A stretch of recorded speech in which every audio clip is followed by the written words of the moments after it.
The Graduation of Jake Moon by Barbara Park, Part 2. Chapter 6. The Nut. Lana quit. She said Vanna got so upset when she wasn't picked up on time. She tore up her 3-ring binder and stomped on her lunchbox. Vanna is a freak.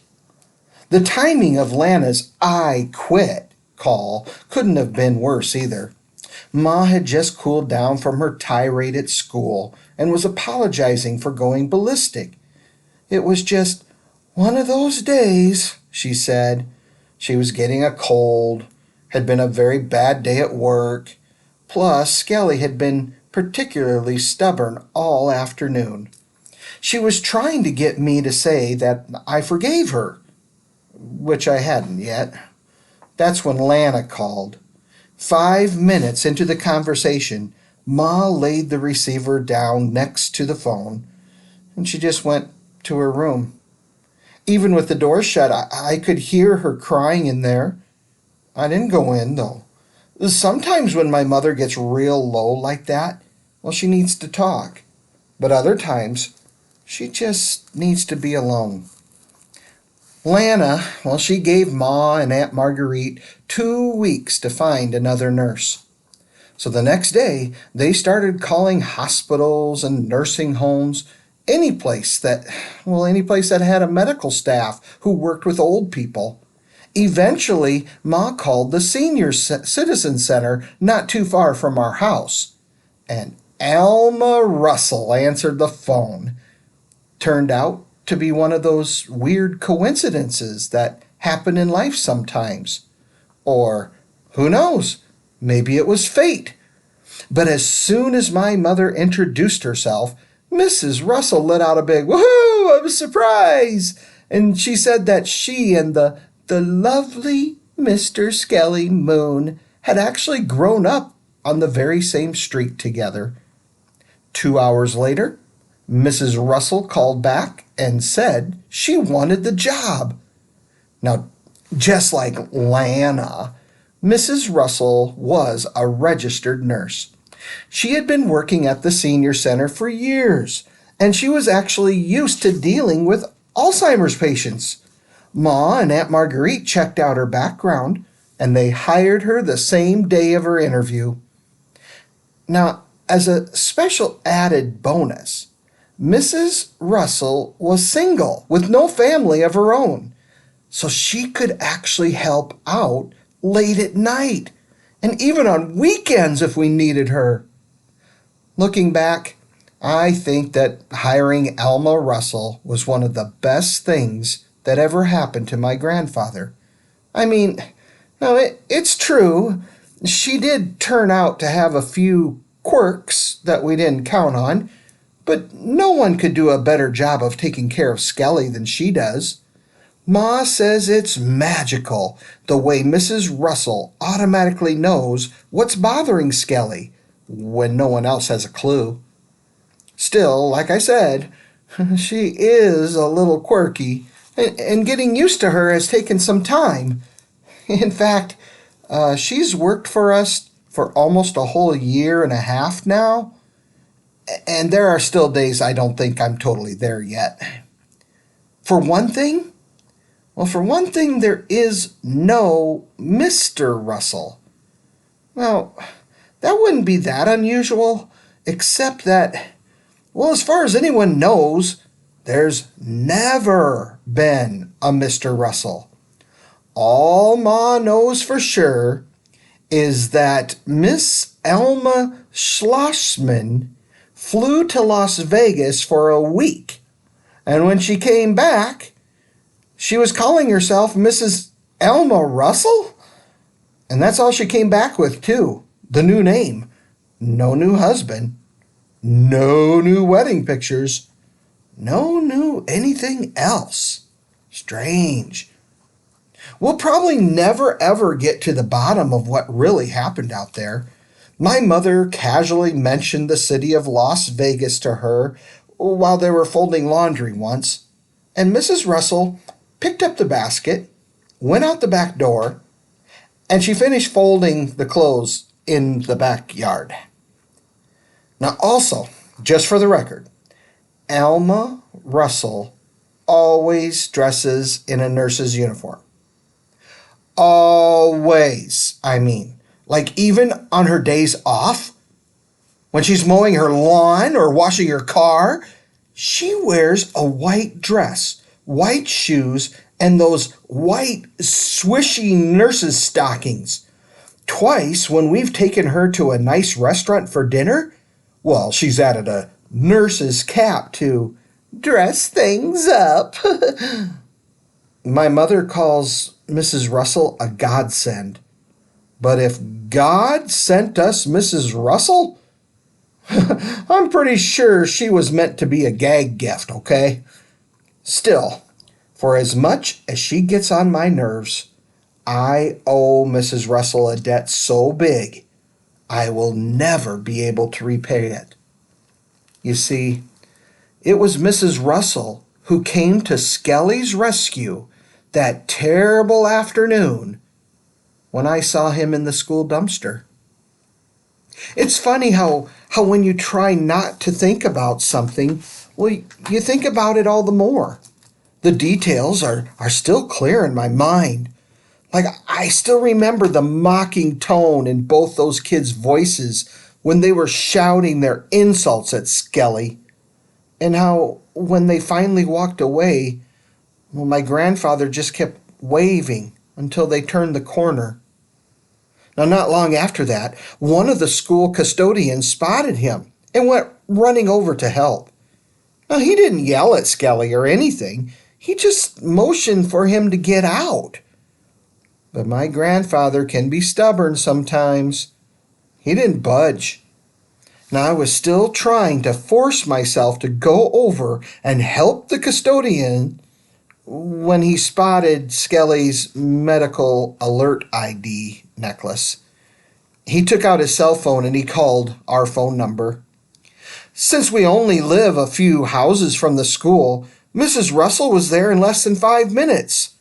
Oh, I can't tell you how relieved I felt when I saw her flying around the corner, full speed ahead.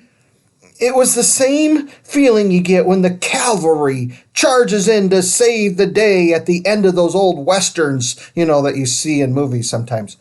I mean, if there had been a bugle playing in the background as she ran, it wouldn't have seemed out of place to me at all. Now, considering how fast she was running, I thought she might try to fling herself right up and over the top of that dumpster. But as soon as Skelly spotted her, well, she slowed down to a walk. Even though I was too far away to hear her voice, I could tell she was talking to him the whole time. And within only a minute or two, he was climbing back out of the dumpster. Mrs. Russell hugged him, then brushed him off, and then hugged him some more. After that, she put her arm around Skelly's waist and led him back home. Well, that night, Mom made Skelly's favorite dinner, meatloaf and mashed potatoes.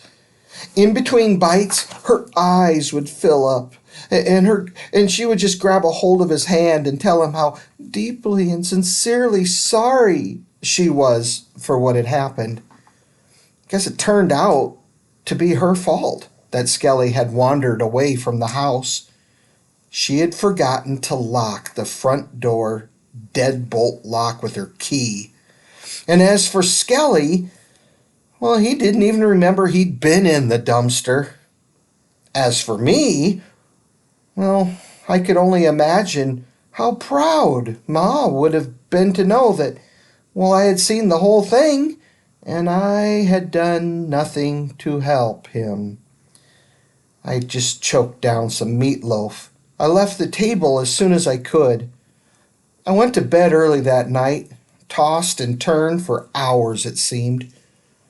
By the time I got up the next morning, well, my mother was already in Skelly's room, getting him ready to take him out for breakfast. It was her way of apologizing even more, I think. Skelly, well, he's always loved going out to breakfast. It's one of the few things about him that the Alzheimer's hasn't changed. Ma takes him to the International House of Pancakes at least once a month. I used to go with them, but lately I almost never. Well, so when I asked if I could come this time, Ma looked really shocked. "Are you serious?" she asked me. "And what do my dear father and I owe this great, very great honor?" I shrugged it off. Hey, what was I supposed to say? "Oh, yeah. Forgot to tell you, Mom. Remember yesterday when the janitor found Skelly in the dumpster? Well, you see, I already knew he was there, Ma. In fact, a couple of guys I know were getting a big kick out of mocking him. So I'm sure you can understand how awkward it would have been to admit that he was my grandfather. But then last night, my conscience, well, it wouldn't let me sleep that good. So I figured that maybe coming out to eat with him, well, it might make me feel a little less rotten." I didn't want to say that. Anyhow, even though I'm sure Ma knew that something was up, she didn't ask a lot of questions. She just said I could come. Luckily, when we got there was no one I knew at the restaurant, so I wasn't that self-conscious about walking to our seats. Also, it helped that we ended up in a booth all the way in the back corner. Where the most anyone could see of me was just the back of my head. That's usually the best you can expect when you're eating in public with your family, I think. When the waitress came, Ma ordered Skelly a short stack of pancakes with strawberries and whipped cream on top. Skelly has this unbelievable sweet tooth these days. You should have seen his face when his order finally came. He started grinning from ear to ear, like this was the best morning of his life. It was one of those moments, well, it can make you smile and break your heart at the same time. I leaned over the table. I cut up his breakfast for him. They look delicious, don't they, Skell? Mine do too, see? I ordered the same thing you did." Skelly put a fork full of food into his mouth, and his face, it lit up all over again. Already, he had whipped cream on his chin, so I dipped my napkin in my glass of water and I wiped it off, same as I always do at home. Now, I had just eaten my last bite of pancake when my mother pointed to Skelly's hands. "Syrup," she said. "Could you take him to the men's room and wash his hands?" Slowly, I raised my eyes from my plate. "Excuse me?" I asked. What was she thinking? Hadn't I been a good enough grandson already this morning? Did she honestly expect me to walk across a room full of people holding on to Skelly's sticky hand? "No, Ma. Geez, come on," I said. Right away, my mother stood up and reached for Skelly. "Fine. Guess I'll take him to the men's room myself. Come on, Dad. This ought to be interesting." Annoyed, I grabbed his hand away from her. "Okay, fine. I'll do it." I waited until he was out of the booth, but then I pulled him along as fast as I could. Halfway across the room, he slowed down to look at some guy's French toast. I jerked him away. When we finally got inside the men's room, he waved at a bald man he didn't even know. Quick as I could, I rinsed and dried his hands with a paper towel. "There, you're done." I opened the door. I saw Ma in line at the cash register. Grabbing Skelly's hand again, I headed back across the floor. I was already figuring my strategy. I would take him straight to Ma, hand him off at the cash register, and then I'd go wait for them outside. Might have turned out okay, too. But when I was almost there, I caught a glimpse of two girls that I knew standing in the waiting area. It was Felicia Dunn and Leah Falcone, two cheerleaders from my school. Oh, I dropped Skelly's hand like it was a hot potato, and I lowered my head. "Jake! Hey, Jake! Is that you?" called Felicia. I picked up the pace. "No," I blurted over my shoulder. "Well, yeah, it's me, but I gotta go, okay? See ya!" And without ever looking up, I waved goodbye over my head. As I did, I tripped. I fell right into the glass door, caught myself on the glass, and turned to see if the girls had seen me. But instead, I saw Skelly, and my heart stopped. Oh, he had done a U-turn. He was heading back into the dining area. I watched in horror as he stopped at the first table he came to, and he just sat down with a woman he didn't know. He stared at her for a second and then yelled, "Scat!" The woman jumped up. "Manager! Somebody get the manager! This man is a nut!" Ma ran right over. I don't know what happened after that, because I was already on my way out to the car. I knew the doors would be locked, but I tried them anyway. And then, I just took off walking. I crossed the parking lot. I waited for the light to change. I was almost 3 blocks away when my mother and Skelly pulled up next to me. She rolled down the passenger window and started to yell. "Excuse me, but did it ever occur to you to tell me you were walking home, Jake? Huh? Do you think I'm a mind reader? If it hadn't been for those two girls, Skelly and I would still be looking for you at the restaurant." Great. Perfect. Now Felicia and Leah both knew that my grandfather was the nut. Mom motioned to the back seat with her head. "Come on, get in. We need to get home." I really want to walk, and I sped up a little. My mother did too. "Now you're blowing this all out of proportion, Jake. What happened in the restaurant was no big deal, okay? As soon as I explained about the Alzheimer's, the woman understood completely. She even offered Skelly a biscuit and jelly." Oh, gee, what a sweetheart. But I just kept walking. My mother's voice got more impatient. "Get in, please, now. You know I've got to go to work." But you said you called Mrs. Russell to stay with Skelly." "I did, but..."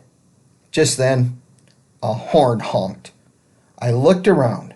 You see, Ma was driving so slow, there were 3 cars backed up behind her. The guy laid on his horn again. My mother stuck her head out the window and yelled for him to keep your drawers on. That did it. I turned and I started running in the opposite direction. I cut through a shopping center and under a fence. 10 minutes later, I was standing in my school parking lot. At the other end, facing me head on, was that dumpster. I stopped to catch my breath, and then slowly I walked to it and I looked over the top. Empty paint cans. Well, that's what Skelly had gone in there to get. They had been repainting the inside of the gym, getting it ready for 8th grade graduation. And the bottom of the dumpster was filled with empty paint cans and used brushes and rollers.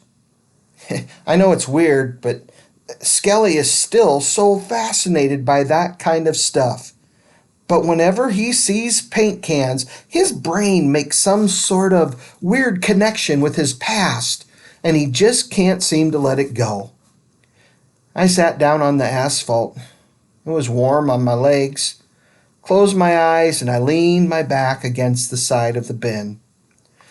My mind, it went back to the restaurant and how completely Ma had misunderstood why I had taken off. Did she honest to goodness think I really cared that she had smoothed things over with some shrieky old woman? No. Did it not even dawn on her that two popular cheerleaders from my school had watched my grandfather put on a public performance of The Nut? Bud! Hey, Bud! Is that you? The high-pitched voice. Oh, it sounded like fingernails on a chalkboard. There's only one person in the universe who has a voice like that. I opened one eye. Mrs. Russell. You see, on nice days, well, she walks to our house, and the school parking lot is a shortcut for her. I scrunched myself together and I hid my face in between my knees. Oh, no you don't. Don't you go hiding your head, pretending you don't see me. I waited for the ha. You see, whenever Mrs. Russell says something that she thinks is hilarious, she almost always follows it up with this great big loud ha. Even though it was clear that I wanted to be left alone, Mrs. Russell kept walking towards me. I could hear her getting closer. No, not her footsteps. Her stockings. Gosh, you'd be amazed at how far away the human ear can detect the sound of legs swishing together in those heavy white nurse's stockings. Bill Nye, the science guy, he should do a show on it. Swish, swish, swish, swish, swish. Finally, I gave up, raised my head. Aha! I knew it was you, Bud. She calls me Bud. What are you doing down there anyway? She squawked. What's wrong with you? Except when she talks to Skelly, Mrs. Russell's voice can actually puncture a truck tire. Nothing, Mrs. Russell. I'm just sitting here by myself, being alone. And I really stressed the alone part as much as I could. But Mrs. Russell bent over at the waist, leaned closer to my face. Are you sure? Are you sure there's nothing wrong? It's not Skelly, is it, Jake? Your mother didn't mention anything was wrong. That's because nothing is wrong, I told her. Skelly's fine, Mrs. Russell. She still looked doubtful. Really? And truly? Yeah, really and truly. You could see her relax. Whew, that's good, she said. And then, without any warning at all, she reached out and grabbed a hold of my nose. Honk, honk. Oh, Mrs. Russell, I should have known it was coming because to Mrs. Russell, honking someone's nose is the height of comedy. She thinks it's a real mood lifter or something. After she did it, well, I was afraid she would just keep standing there trying to shoot the breeze with me. But instead, well, she stood straight up and she looked at her watch. Oh, Lord save us. I told your mother I would be there by 10:15. If I don't leave now, she'll be late for work. Then, quick as anything, she took off, swishing again. Now she was halfway to the gate when she turned around again. Hey, Bud, when you get home, maybe you and me can get your grandpop to take a bath, she screeched. Across the parking lot, two guys were on their way to ball practice. They cracked up like you wouldn't believe. I just hid my face again. It was becoming a way of life for me.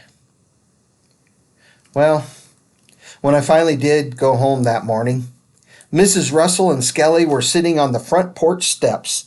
Skelly, he was eating a fudgesicle. You see, in the summertime, he almost always has a fudgesicle in the morning. My grandfather loves chocolate even more than pancakes with whipped cream and strawberries.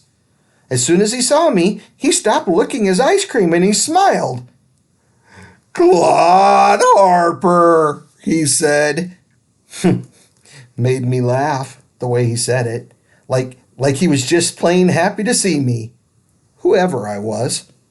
I stopped on the step and I ruffled up his hair. "Got yourself a fudgesicle, huh, Skell?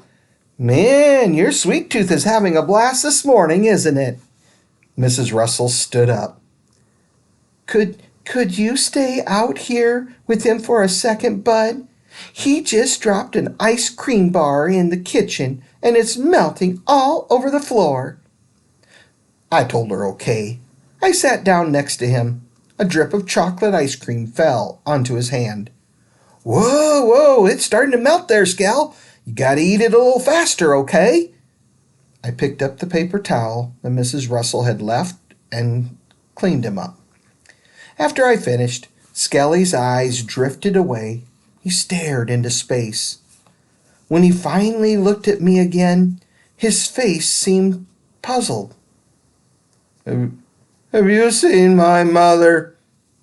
Is my mother coming home today?" he asked. I put my arm around his shoulder. I don't know, Skell," I said. "I haven't seen your mother today. I don't really think she's coming, though." I paused a second, and I softened my voice. "Today, I think you'll just stay here with me." Chapter 7. The Pearl. 8th grade graduation was just 3 weeks away. I can't really say I was getting in the spirit of it, though. You see, when you haven't felt like you're part of the class for a while, the thought of graduating and moving on, well, it doesn't really choke you up that much. Still, that doesn't mean that there weren't good things about it, because there definitely were. The best thing was how some of my teachers had already eased up on homework and stuff. I mean, there just are certain teachers who just get it, you know? They understand that a kid's brain, well, it goes on vacation the first week in May. And no matter how hard you knock, there won't be anyone home until next September. Take my English teacher, Mr. Bork, for instance. I had an oral book report due on May 19. But since my brain was already on vacation, I couldn't get myself motivated. So the day it was due, well, I told Bork that something kind of serious had come up at home, and I wasn't quite ready to give the report. Mr. Bork, who was grading papers at the time, didn't even look up from his desk. "Haven't read the book yet, have you, Mr. Moon?" he asked me. I shook my head no. Not a word. For some reason, that actually made him smile. And he told me, "Okay, I'll give you 1 more week." Seriously, the guy was so understanding. I should have asked if we could just call the whole thing off. The thing is, you see, I'm not a big fan of the oral book report. In my opinion, an oral book report doesn't benefit society in any way. The class hates listening to it as much as you hate giving it. Trust me, if anyone in your class ever looks amused while you're giving an oral book report, well, it's got to be because your zipper's down. Anyhow, since Bort gave me an extra week, I put off reading the book for 3 more days before I even thought about it again. Finally, though, on Sunday, I dug the book out of my backpack and I started to read. The Pearl by John Steinbeck. It was a nice title, I thought. An oyster story? That's what I was thinking. But even if it was boring, it was only 118 pages long. So how could I go wrong? I'll tell you how I could go wrong. By reading it. The Pearl.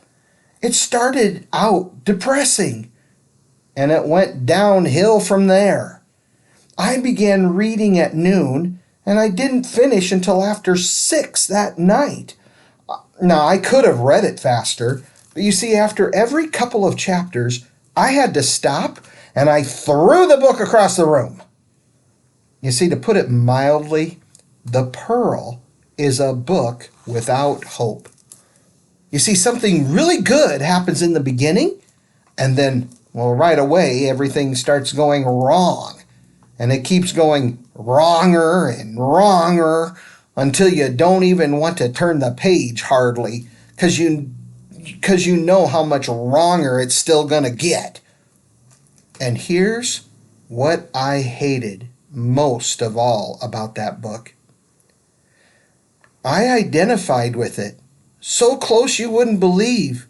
Because for me, well, that's exactly how Skelly's Alzheimer's has felt. From the first day he found out that he had it, everything in our life has gone steadily downhill. And no matter how hard I try, all I can see in front of us are more sad pages. But still, I have to admit, every single time I threw the pearl across the room, I always went over and I picked it up again.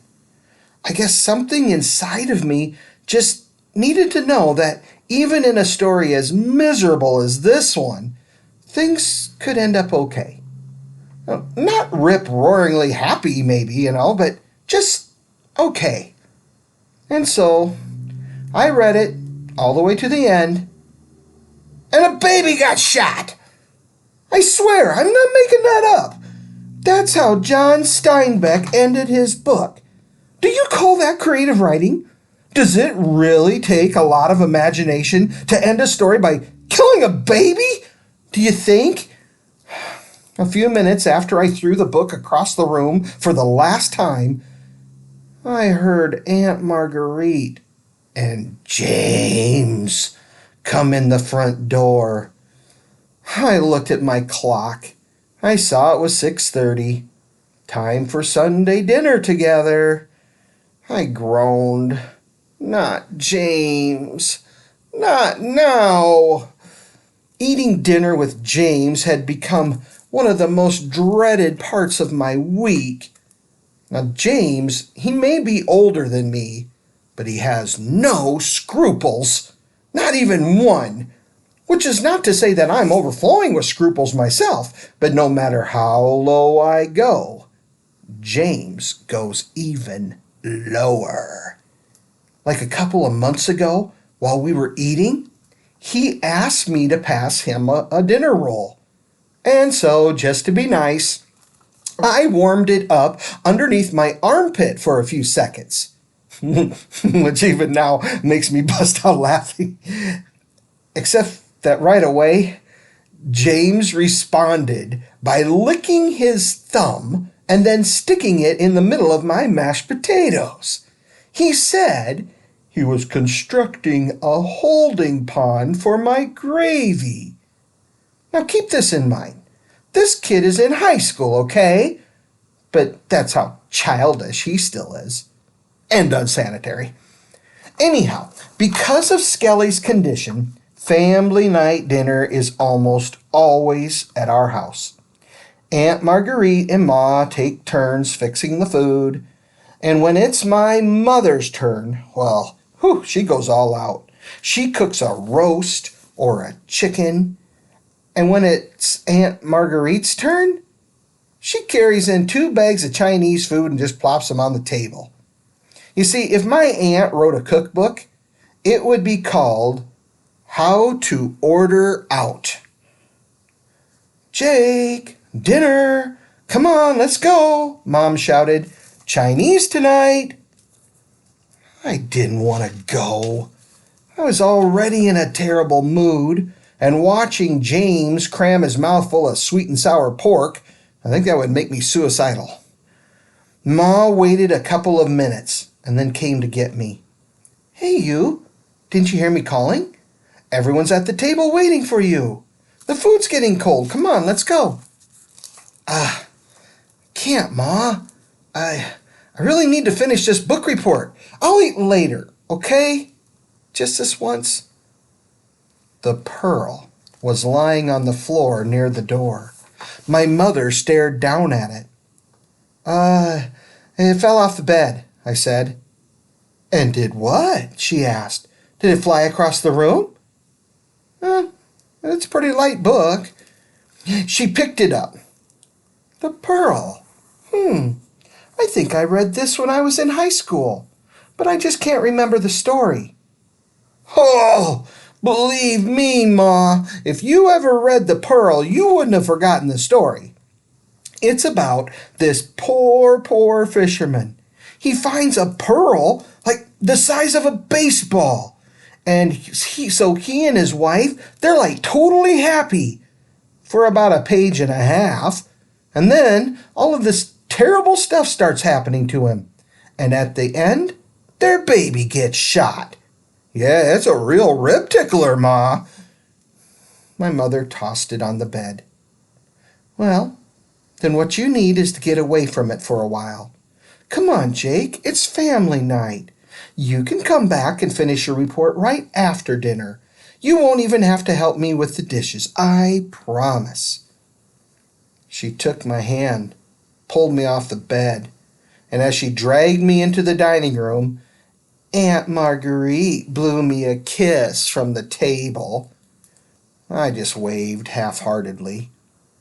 James, he never even looked up from his plate. A couple of cartons of food were already stuffed inside his mouth already.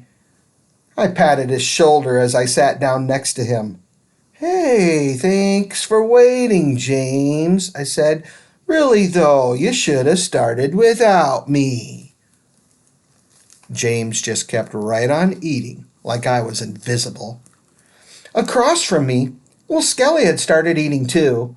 The corners of his mouth had already collected little bits of egg roll, and there were 2 pieces of rice stuck to his chin. Even though Aunt Marguerite was sitting right next to him, she didn't make a move to clean his face. Now, if I had been in a better mood, I probably would have just reached over and flicked them off with my finger. But instead, though, I got up, deliberately slow. I walked all around the table. Then I dabbed at his mouth with my napkin. Aunt Marguerite looked embarrassed. "Oh, I'm sorry, Jake. I could have done that," she said. I didn't say, "That's okay," or anything. I just walked right back to my seat.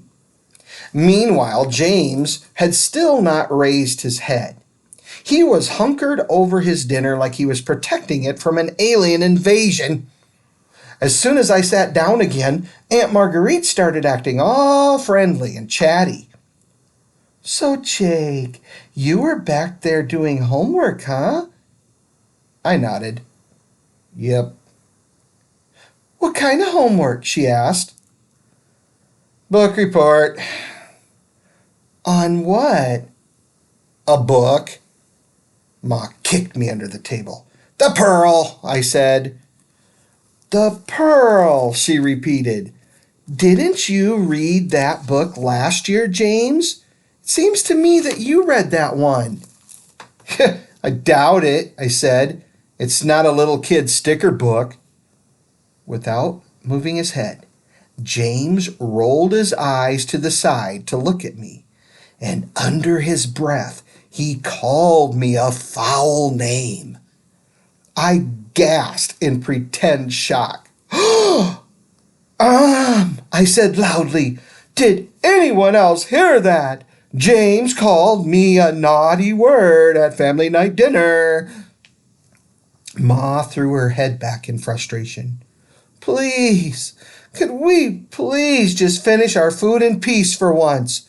Would that be okay with you guys? Could you just put a lid on it for the rest of the meal? James shrugged. He went right back to his plate. He must have been especially hungry, or he never would have given up that easily.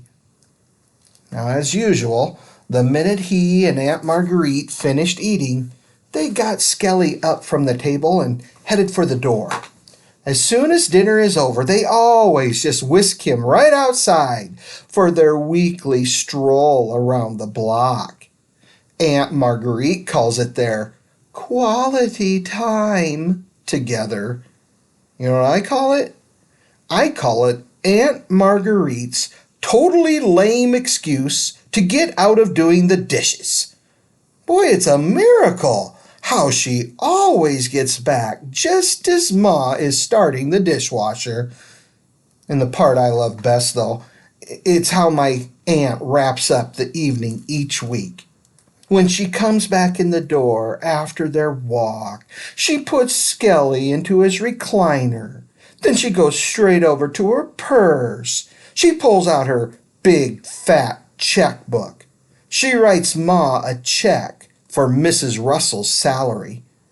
She always waves the check around in the air after she fills it out too, like she's helping the ink to dry. And then she takes the check over to my mother and presents it to her like she's one of those guys from the Prize Patrol on television. $500, she announces, as if from week to week Ma forgets what Mrs. Russell's salary is. After that, everyone hugs.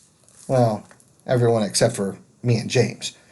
And then, poof, my aunt and my cousin are back in their car, driving across town, where they are magically transformed into normal, regular people with no sad old man to take care of. On this particular night, I stood at the door, watching Aunt Marguerite's lights disappear down the street. From the living room, I could hear Skelly clapping along with the contestants on Wheel of Fortune.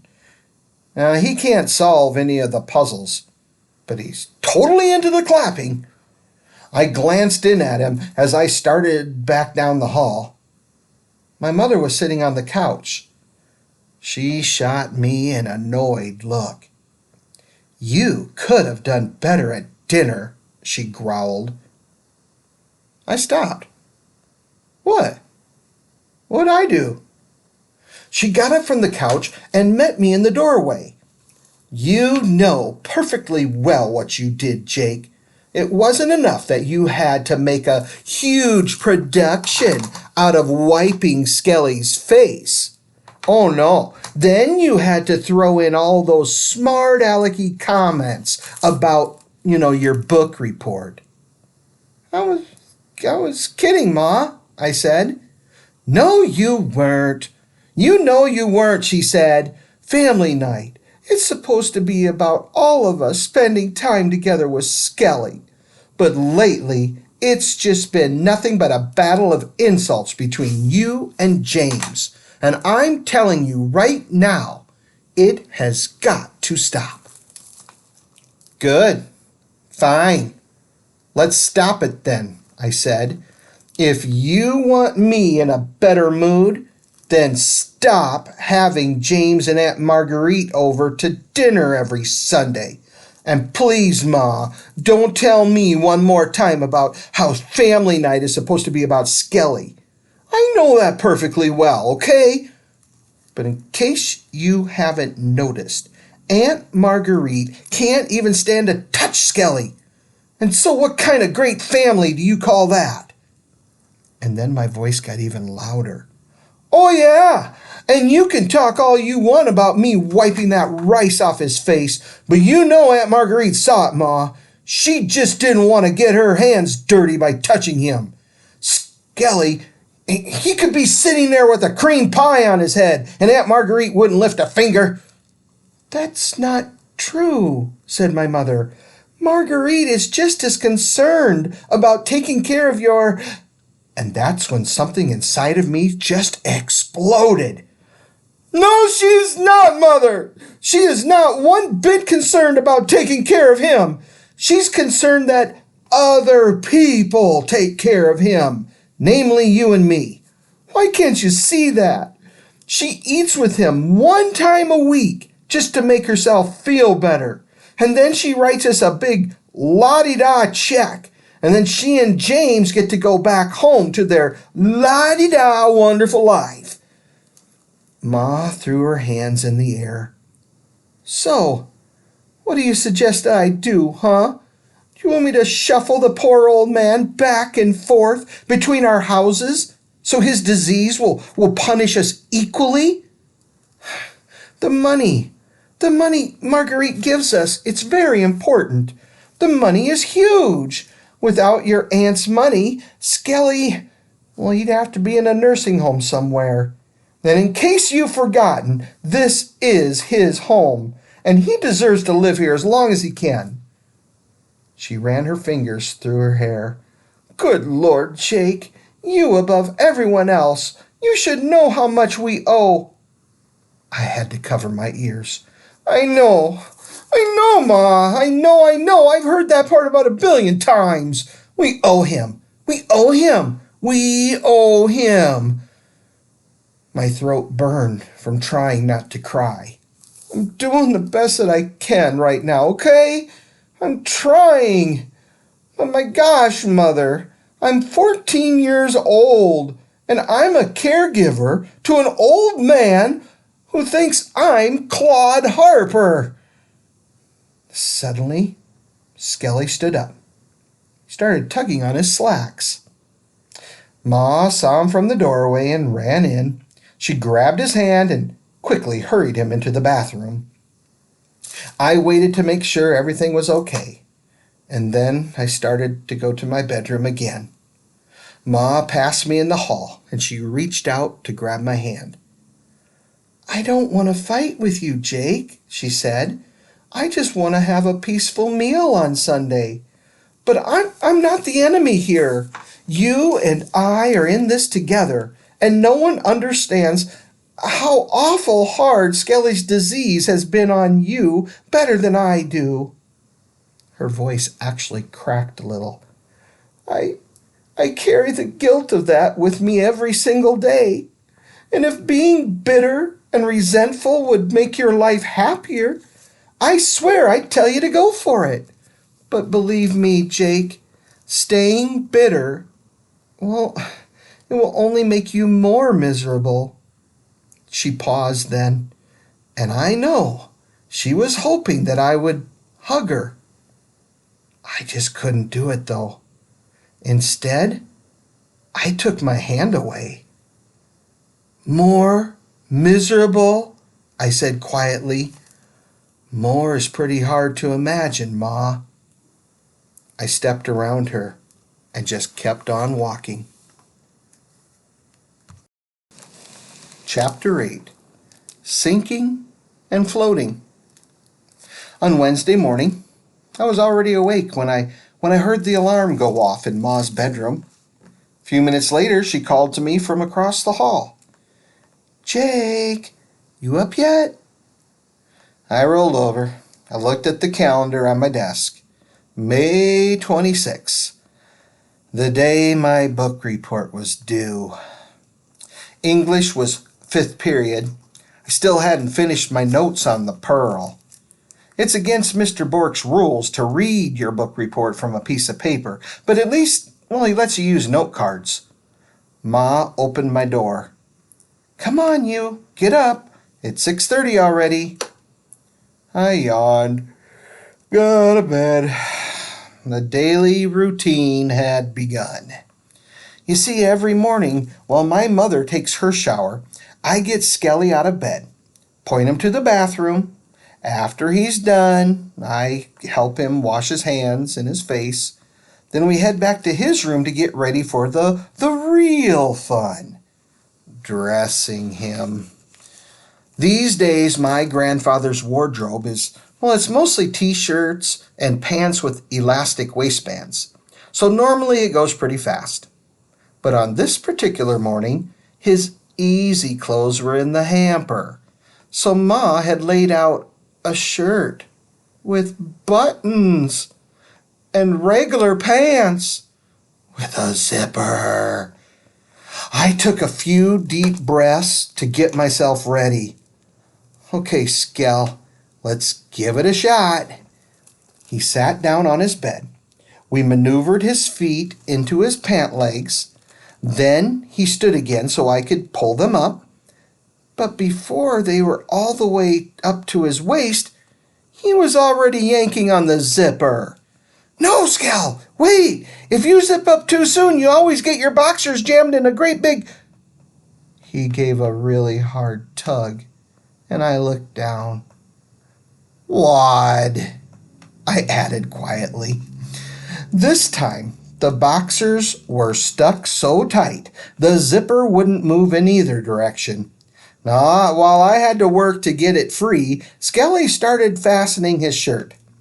Now, it takes him forever to do one button these days, and even when he is successful, it's almost always in the wrong buttonhole. When I finally got everything unstuck and buttoned, well, he was sitting on the edge of the bed again. He was ready for his shoes and socks. Now, just for the record, my grandfather will only wear red socks. If you put any other color socks on him, he takes them off during the day and he'll put them in the kitchen sink. After I helped him into his shoes, he leaned over and he fastened the Velcro. I gave him a big thumbs up. Excellent job with the Velcro this morning, Skell, I said. It was already later than usual, so I hurried him out to the kitchen. Now, Skelly and we'd been eating breakfast together every morning, well, since I was a baby. Our roles are totally reversed now, but still, I do consider it a family tradition. He sat down at the table, and I poured his orange juice. He drank that while I got his Cheerios. Now, that's been his favorite cereal for almost a year. He likes trying to sink the O's with his spoon. As soon as I put the bowl in front of him, he asks the same question that he always asks. What's this? Cheerios, I told him. They're Cheerios, Skell. You like them. I poured his milk. He tried to sink them with his spoon. They float, he said. Yeah, they do. He took a bite. Mmm. I nodded and I ate a couple bites of my own cereal. Well, by then, Skelly was staring down into his bowl again. What's this? Cheerios, Skell. They're Cheerios. They float? Yeah, they do. Mmm. Last year, when he first started this little routine, I thought he was just being lazy. I thought he wasn't even trying to remember. So when he asked me what they were for the 5th time, I totally lost it. Cheerios, Skelly, I hollered. Now don't ask me one more time, and I mean it. Nobody's brain can be that fried, not even yours. I grabbed his bowl away from him. I know you can remember the name of the cereal. I'm positive you can. Just tell me the name, and I'll give it right back. He sat there. Now, I'm not kidding around, Skelly. You're not getting this back until you tell me the name. Now think, okay? What did I just say it was? What? My grandfather's eyes started to well up with tears. Oh no, Skelly. Please don't cry. I'm sorry, okay? And I quick put the bowl right back in front of him. Look, see, here's your cereal back. Cheerios, Skelly. Its name is Cheerios. I dried his eyes with his napkin, and I hugged him as tight as I could. Morning, Bud.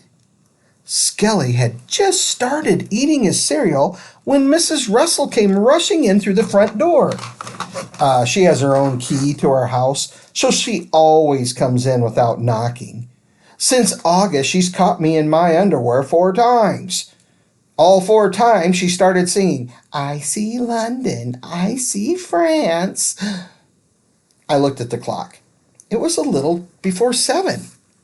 Usually Mrs. Russell doesn't come until after I'm gone. What's going on? Why are you here so early this morning? I asked her. She came over and gave Skelly's arm a pat.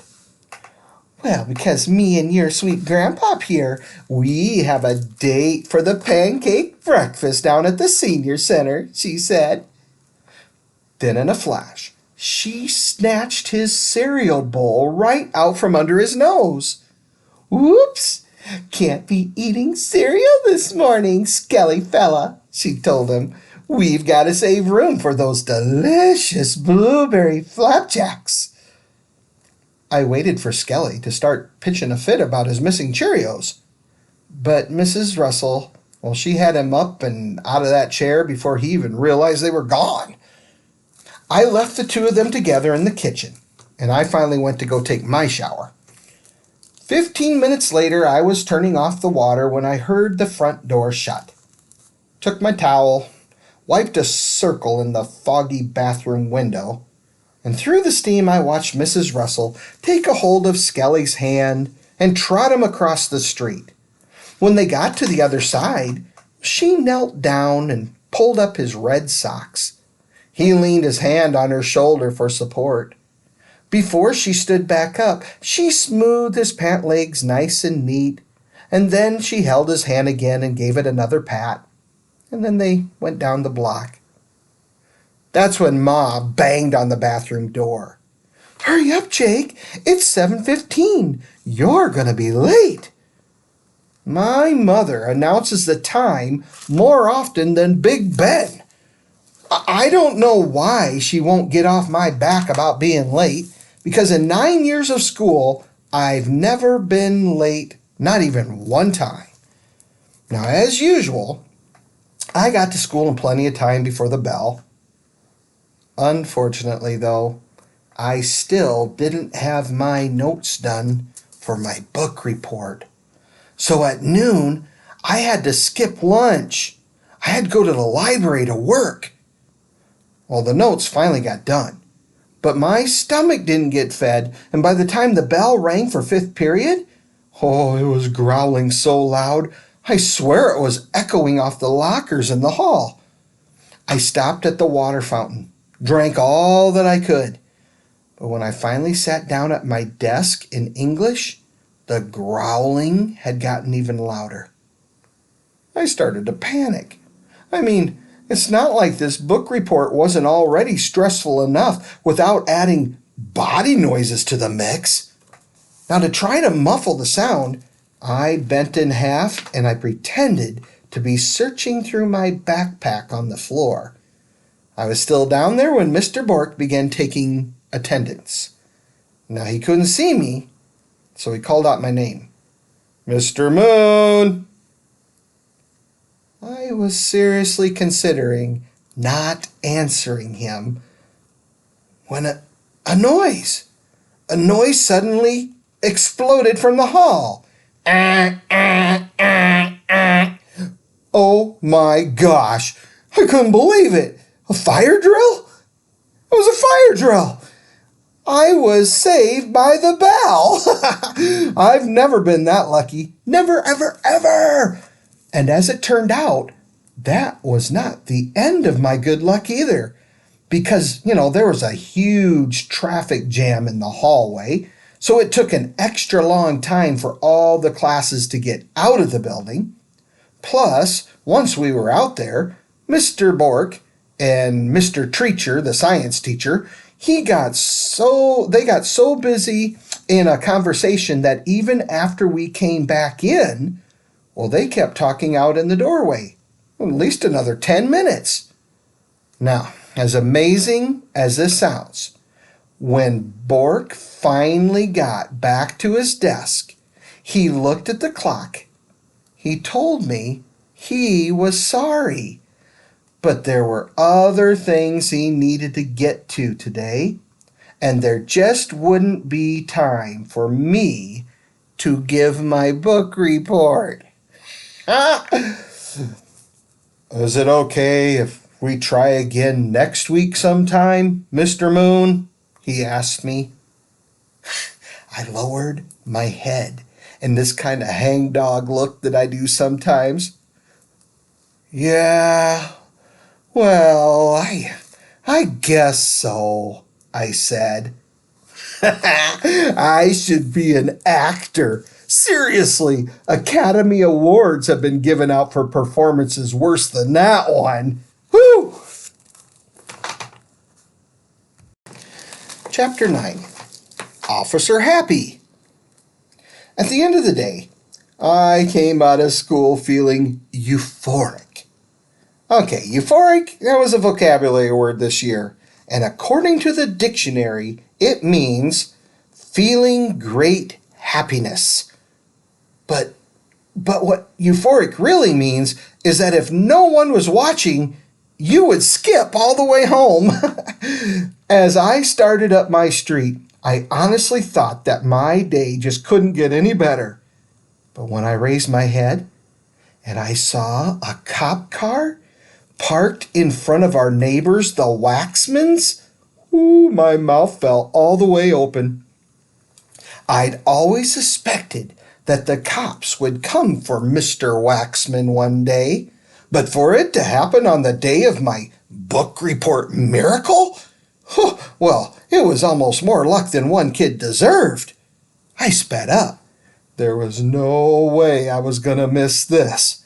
I mean, well, you can just tell, just by looking at Mr. Waxman, that he's got to be on the shady side of the law.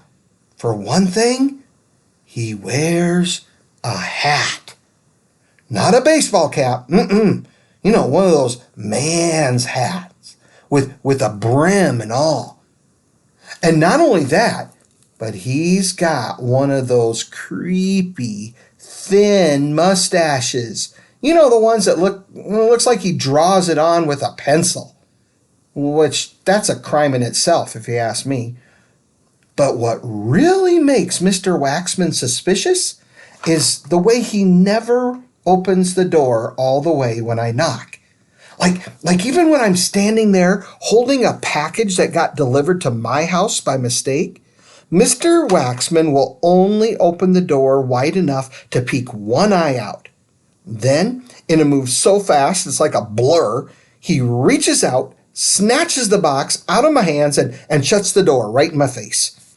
A second later, the door opens another crack and he says, "Thank you," which I'm pretty sure is supposed to be a thank you. I hurried even more.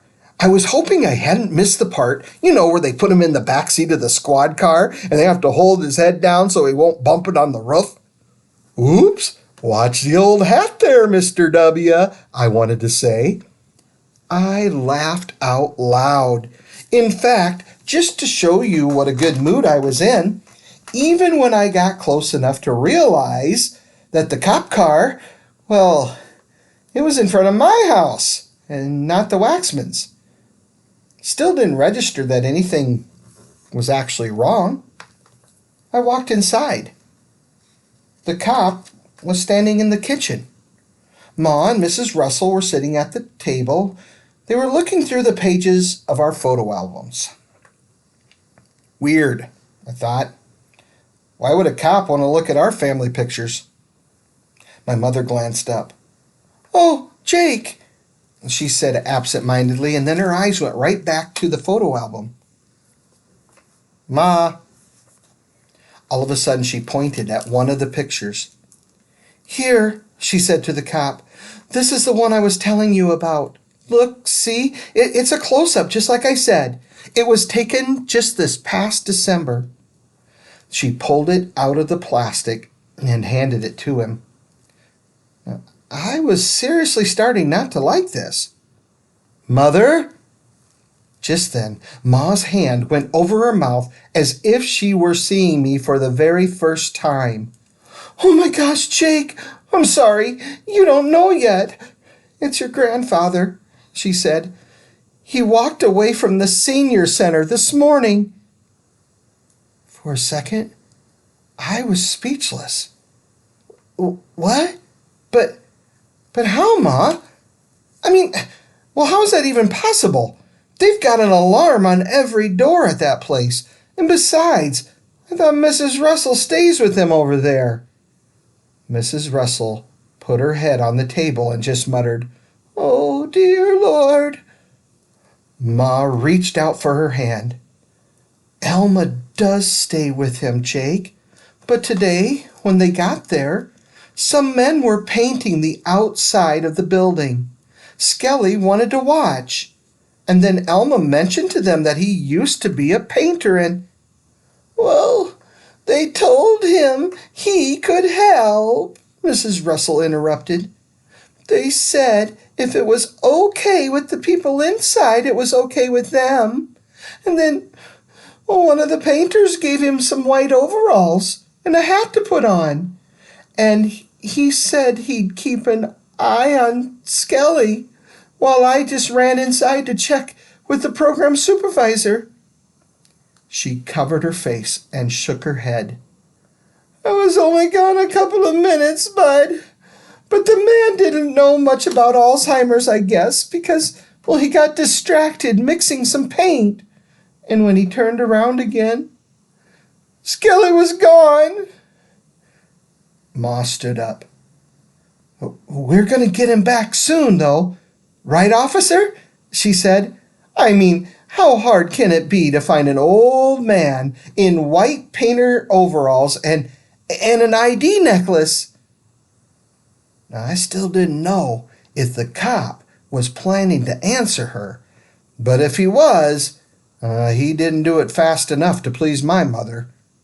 "Excuse me, sir. I don't mean to be rude, but would it kill you to give us a little encouragement here?" The cop looked tired. He said they would do their best.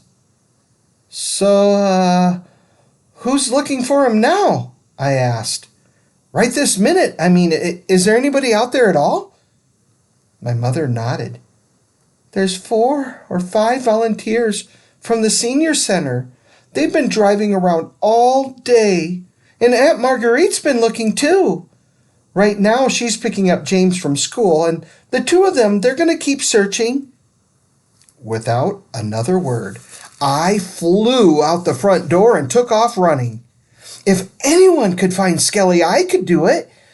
I would start from the senior center, and I'd figure out where to go from there. Now, I was only about a block away from the building when the patrol car pulled right up next to me. Now, it was the same cop whom Ma had yelled at. He rolled down his window. "Told your mother I'd come get you. There's a lot of area to cover, kid, and there's no sense having you and your grandfather both lost." I started backing up. "No, I can find him. I swear. I mean, I know all of his favorite shortcuts around here." I pointed across the street. "You see that alley over there? On Saturdays, when we'd go fishing at the park, we would always cut through that alley. Nobody knows that kind of stuff but me." Now, it took all the nerve that I had, but I walked away. I had only gone a few yards when the cop pulled up next to me again. This time he opened the passenger side door. "Okay, how about this? You get in the car, and I'll let you ride with me for a while." "Yeah, good, thanks," I said, and then I ran around the back and I slid into the front seat. Oh, that car, it smelled like body odor and cigarettes. Also, the side window was smeary with fingerprints. Through the glass, the world looked smudged and dirty. The cop picked up his, walkie-talkie thing, and he told someone to call my mother. Yeah, tell her I have the kid with me and we're looking for the old man. The kid and the old man. Real nice. I guess that's how police officers refer to you when they're not on their best behavior being taped for the TV show Cops. After he hung up, he asked, "Which way?" I pointed to that alley again, and he turned. We were almost to the other end when he yawned. His mouth opened so wide, I swear it could have held a bowling ball. It was like he was so bored to tears with this whole stupid assignment, he could hardly keep his eyes open. It really bothered me that he did that. "He's worth your time, if that's what you're wondering," I said. "He's not just some crazy old man." That's when the cop stopped his car. "Look, kid, let's get something straight. I'm happy to look for your grandfather, okay? I want to look for your grandfather. In fact, my shift was over an hour ago, and I am now volunteering to look for your grandfather. But I have been up since 4 o'clock this morning. So if you and your mother were expecting Officer Happy, well, you're flat out of luck today." He looked over at me and he raised his eyebrows. "Are we clear?"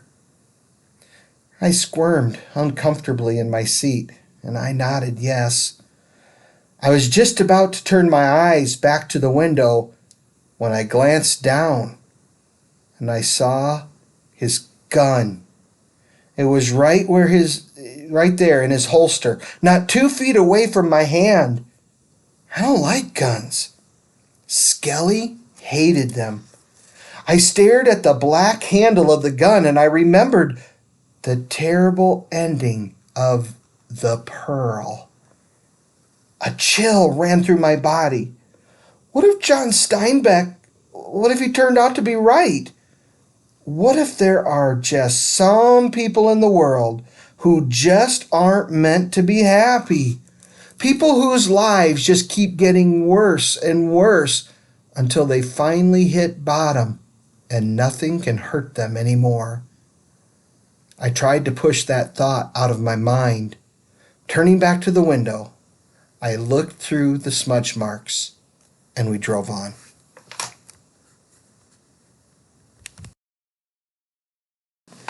Chapter 10. Sherman Kelly. It was after dark when I finally got home. Aunt Marguerite and James were sitting at the table with Ma. Mrs. Russell was standing at the back door window. She was just staring outside. There were bags of burgers and fries on the table, but nobody was eating. Not even James. All 4 looked at me. I shook my head no. Ma stood up and hugged me. "Don't worry, we'll find him." She crossed her fingers and looked at Aunt Marguerite. "Maybe even tonight, huh? Maybe after the news." My aunt crossed her fingers back. I didn't get it. What do you mean? What does the news have to do with anything? With her fingers still crossed, my mother pointed at Marguerite. "Your aunt just got back from the TV station downtown. She took Dad's picture to the station manager, and the woman promised to show it on the 10 o'clock news tonight." Oh, suddenly I felt hopeful. "That's good, Aunt Marguerite." She smiled a little. "No, I mean it. That's really good," I told her. "Why didn't I think of that?" James smirked.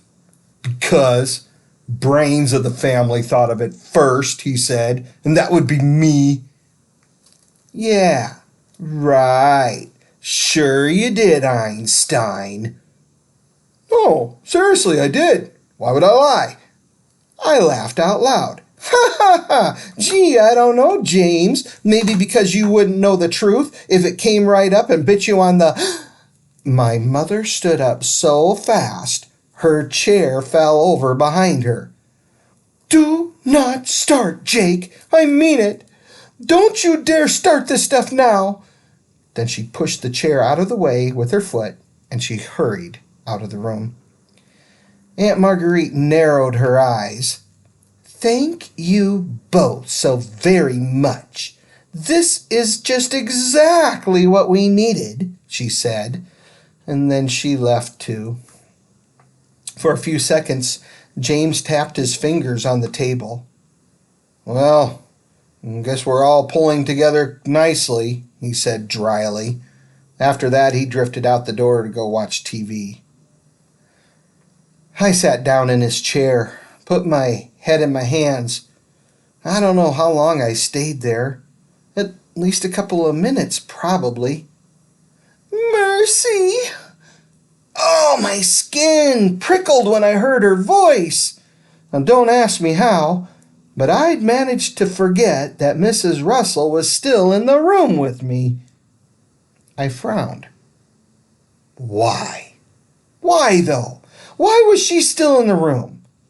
She was not a member of our family, and we sure as heck didn't need an audience watching us fall apart, especially not the person who was responsible for losing Skelly in the first place. I stood up and I spun around. I think you need to go now, Mrs. Russell. She looked surprised. But your mother, she said I could stay until... Yeah, well, Ma's not feeling too good now, okay? I handed her her purse from off the counter. Here, I'll walk you out to your car. I took her by the arm and I led her outside. When we got to the porch, she started to sniffle. Everyone's mad at me, she said. I didn't argue with her. At the top of the step, she stopped and blew her nose. It sounded like the honk of a wild goose. Her car was this big old clunker of a thing, and as I opened the heavy driver's side door, it swung wide and stuck on the edge of the curb. Slowly, Mrs. Russell came down the sidewalk.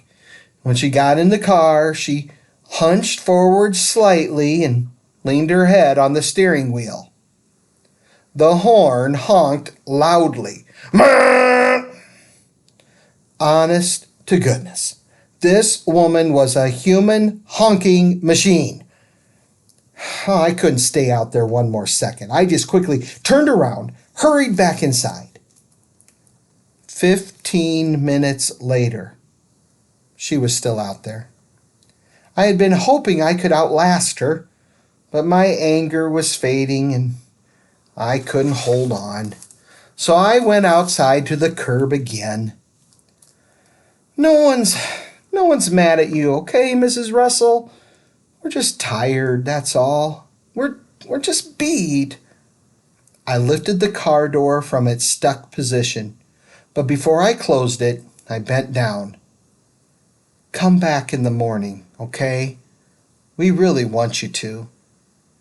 She took my hand and patted it, and I didn't pull it away. Now, for the next 3 hours, Ma and Aunt Marguerite, they were talking in the bedroom. Now, if you walked down the hall, you could hear their voices, all hushed and low, coming through the bottom of the door.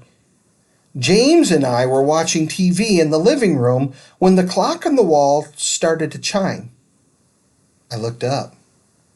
It was 8 o'clock. That was the time we usually asked Skelly if he needed to use the bathroom.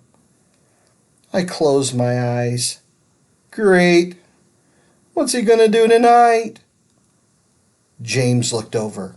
What? Nothing. Never mind. It's just that we usually remind Skelly to pee around now, that's all. James looked curious. Remind him? Why do you need to remind him? How can a person forget to pee? Even a 3-year-old can tell you when he has to. Hey, James, just take my word for this one, okay? He's forgotten before. That's all I'm saying. Okay, fine, he's forgotten, he said. I just didn't know. Then he went over to the window. He pulled back the curtains. Oh, I do know one thing for sure. It's pitch black out, dark tonight. He leaned his face closer to the glass. Gosh, no moon at all, hardly. I glared at him. Hey, here's an idea, James. Why don't you try to make me feel even more sick about this than I already am? Suddenly, with no warning at all, James came charging at me from across the room. When he got to my chair, he shoved me in the shoulders with both hands. Hey, knock it off, I said. Shut up, he said. Just shut up, Jake. What is it with you anyway? Why is everything always about you and your feelings? Why is it okay for you to worry me with all that stuff about Skelly's bathroom problems, but as soon as I just simply say it's dark, bam! Yeah, then it's all about poor little Jake and his sensitive feelings. He shoved me in the shoulder again. You think I'm not worried? Huh? Do you think I'm some jerk who doesn't love his own grandfather? I get the picture, okay? You're the favorite grandson.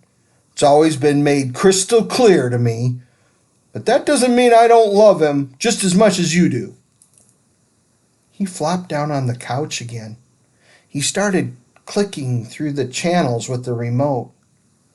A second later, he brushed his hands across his eyes. Now, he probably didn't think that I saw that, but I did. I left the room. I went into the kitchen until my breathing calmed down. A couple of minutes later, I started for my bedroom, and I slowed as I passed the living room door, and I muttered, Sorry. I'm not sure if James even heard me, but at least I said it. You see, sometimes I'm wrong. Not that often, but it happens. Ma came in to get me around 10. The news was about to start, and she wanted all of us to watch it together. James didn't look at me when I walked back in. He and Marguerite were sitting on the couch, and he turned his eyes away. We had to wait for almost 20 minutes for the story about Skelly to come on. The first time they broke away for commercials, the newswoman, she used Skelly as a teaser.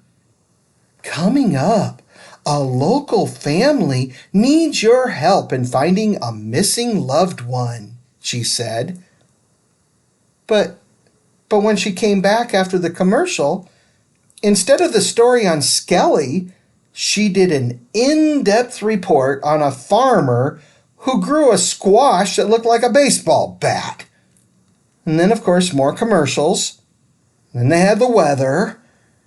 Finally, when they finally came back from their millionth commercial break, Skelly's picture was in a little box in the top corner of the TV screen. It was the same picture Ma had given the cop that afternoon. The newswoman's face went from smiling to serious in warp speed. Oh, we have a very sad story for you now, she said.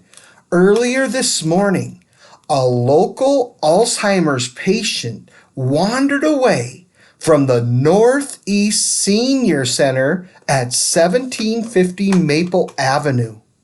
The camera then zoomed in on Skelly's face. The police are asking for your help in finding this gentleman, she said.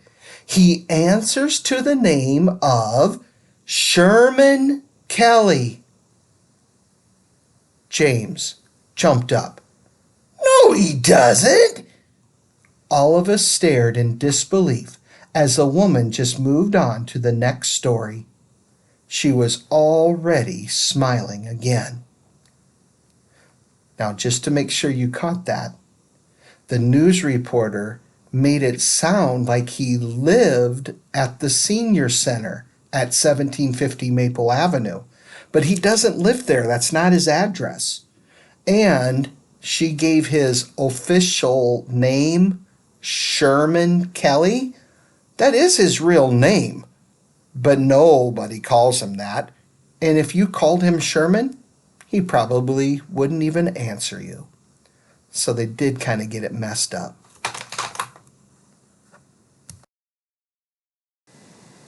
Chapter 11. Candle Burns. I sat up the whole night with the lights on. Didn't even get under my covers. It just seemed fair to do that, I thought. You see, when your grandfather is wandering around all night in the darkness, it seems sort of selfish just to sleep through it all safe and sound. I napped off and on the next day. I'd already told Ma that I wasn't going to school until we found Skelly, and she hadn't argued. When he still hadn't turned up by Thursday night, I sat up then too. I took a cold shower at 2 a.m. and another one at 4:45.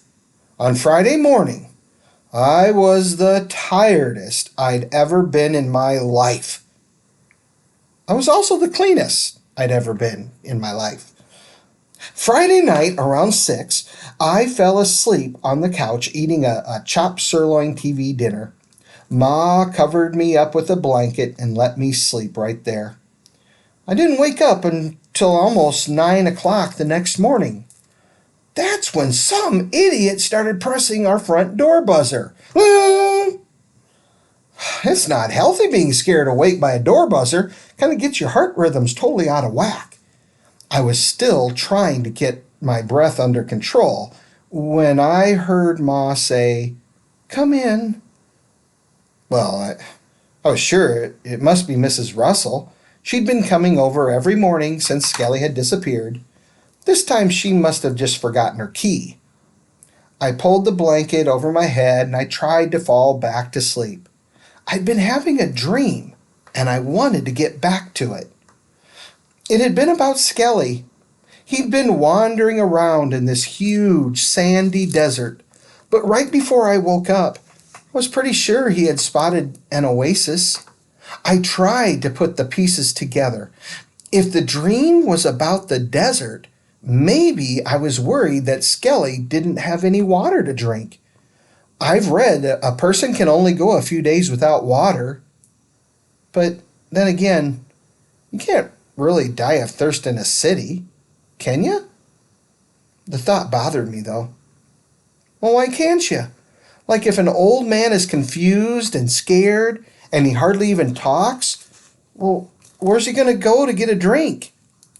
Who would give him water? Now, I don't know why I kept thinking the worst about everything, but my brain just kept focusing on the bad stuff. Like when I tried to remember some of our happy times together, well, my mind dredged up that awful morning when I had snatched Skelly's Cheerios away. In fact, that's probably why, in my dream, he was wandering around all thirsty. Right before he stumbled into the desert, I'd probably snatched his milk away from him or something. "Jake!" I heard my mother come into the room. I stayed still. I just pretended to be asleep. Ma didn't fall for it, though.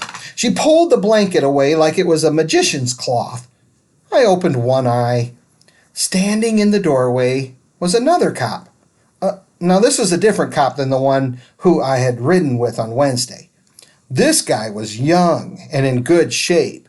He was holding a helmet in his hand, so I knew he had to be one of those bicycle cops. It looked like there was something in his other hand, too, but the doorway was blocking it from my view. "Jake, this is Officer Rios," my mother said. "He was just over at the park, and he's got some news for us." The cop walked the rest of the way into the room. When I saw his other hand, my blood went cold.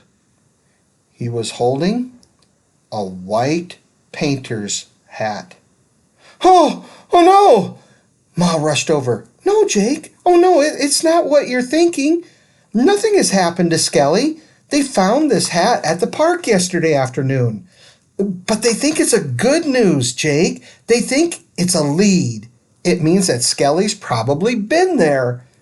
Yesterday, right? She asked Officer Rios. You think he was just there yesterday? He hemmed and hawed a little. Well, we think it's possible he was there yesterday. Like I already told you, ma'am, my partner and I, we found the hat at the edge of the lake around 4:30 p.m. But we have no way of telling exactly when it got there. My brain froze around his words. At the edge of the lake? From that second on, the rest of what he said faded in and out. There was something about how the hat had been near the water, but not in it, and something else about how there was no evidence of foul play. Finally, he started backing towards the hall. So, mainly, I just wanted to come by, tell you folks that the search that we're going to do today is pretty routine, and that we're very confident that we're not going to find anything down there. But, well, we have to be sure. He lowered his voice. We've sent down a couple of divers. Ma's hand then flew over her mouth. Right away, Officer Rios started going on and on about how he had seen lots of these water searches and how they almost never found anything, and how he'd come back to give us an update as soon as he could. But Ma didn't nod, didn't walk him to the door, didn't do anything. After he left, I called Aunt Marguerite. She and James were at our house in 15 minutes. Mrs. Russell, well, she came running in right behind them. Officer Rios had left the painter's hat on the coffee table. And it's weird, too, how totally different their reactions were when they saw it laying there. James, he mouthed a silent cuss word. Aunt Marguerite glued her eyes to it and kept them there all the way over to her seat. Mrs. Russell? She put it on. I'm not kidding. She snatched it off the table, stuck it right on top of her head, and said, It's not coming off until Skelly gets home. Ma smiled slightly at that. After that, the tension did ease in the room a little, and I turned on the TV, just for the noise. A baseball game was on, but I doubt if any of us could have even told you who was playing. The TV screen was just a place to aim our eyes while we waited. 3 times I tried changing rooms. Once I went into the kitchen. I made paper airplanes out of all the napkins in the napkin holder. The other 2 times I just went to my bedroom and I rolled around on my bed. But it was never long before I was back in the living room with the others.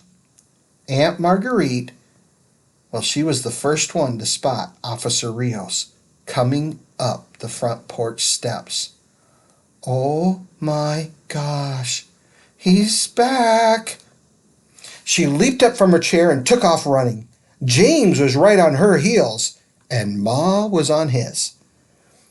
When the dust finally settled, Mrs. Russell and I were the only ones who hadn't moved a muscle. She glanced over at me. If the news is good, it'll get here quick enough. And if the news is bad, I ain't in no hurry. I turned my eyes away from the window. Everyone was on the porch. I couldn't even stand to watch. Seconds passed by. And then suddenly, there was this bang. I looked over and saw James' meaty face pressed up against the window pane in a wild grin. They didn't find him! I thought my heart was going to explode. I sprang off the couch. I started jumping up and down. They didn't find him. They didn't find him. Did you hear that, Mrs. Russell? I knew he was okay. I knew it. I knew it. I grabbed that painter's hat right off of her head, and I put it on mine. This stupid hat isn't even his, I bet. And even if it was his, there's a million ways it could have gotten to the edge of the water. The wind could have blown it. A dog might have carried it down there. Or a whooping crane could have flown it, screeched Mrs. Russell. I stopped jumping, and I just stood there. I mean, you see, that's the whole trouble with Mrs. Russell. Just when you think that you have finally made a connection with her, she goes and says something so freaky it scares you. Seconds later, my mother came running into the room. She pulled Mrs. Russell up from her chair and hugged us both. Oh, Jake, thank God. Oh, Alma, they didn't find him. She took our hands, pulled us both into the kitchen. Aunt Marguerite had already started making sandwiches. Who's hungry? She asked us, and we all shouted, I am, like a bunch of 3-year-olds. Seems odd, though, I guess, that our happiest moment in days would be not finding Skelly. But when your week is as stressful as ours had been, you don't really sit around and analyze whether it's okay to feel good for a second and eat a peanut butter sandwich. James and I, well, we took our lunch outside, ate it on the porch. We didn't talk much, just sat on the top step, chewed and swallowed. I was standing up to take my plate inside when I saw a taxi cab turn down the street. James saw it too. We both craned our necks, and there was something weird strapped to the top of the roof. Something metal, it looked like. What the heck? Said James. The cab got closer. James squinted. Is that what I think it is? Does that guy actually have a... It's a grocery cart, I said in amazement. He's got a grocery cart strapped onto the top of his cab. The car slowed down and began inching past the waxman's house. James started talking out of the side of his mouth. 10-1, that guy stole the cart. I looked at him oddly. He can't hear you, James. He's still in the car, and he's one house over. But James kept talking in that same stupid way. Yeah, well, all I'm saying is that those carts are worth a lot of money, that's all. Just then, the car swung over to the curb, and the driver got out. He started walking towards James and me. Ooh, he was muscular, with a tattoo. James stopped moving his lips completely, and he started talking like a ventriloquist. What's he coming over here for? What does he want with us? Tell him we don't live here. By now, the man was almost to the porch. I was thinking that maybe I should go get Ma when I heard the front door open up behind me. Yes? Can I help you? Ma called out. The driver shrugged. I don't know. Hope so. I was looking for 433 8th Avenue, he said. I thought it was next door, but I couldn't find a house number. Ma hesitated a second, but then she pointed to the small 433 that was over our door. Well, this is the right address, she told him, but no one here called for a taxi. In a flash, the driver just spun around and headed back to his cab. Wait, hold it, don't move, he hollered. He opened the back door of his car. He reached in with both arms. Carefully, he helped his passenger into the street. Ma started to sob.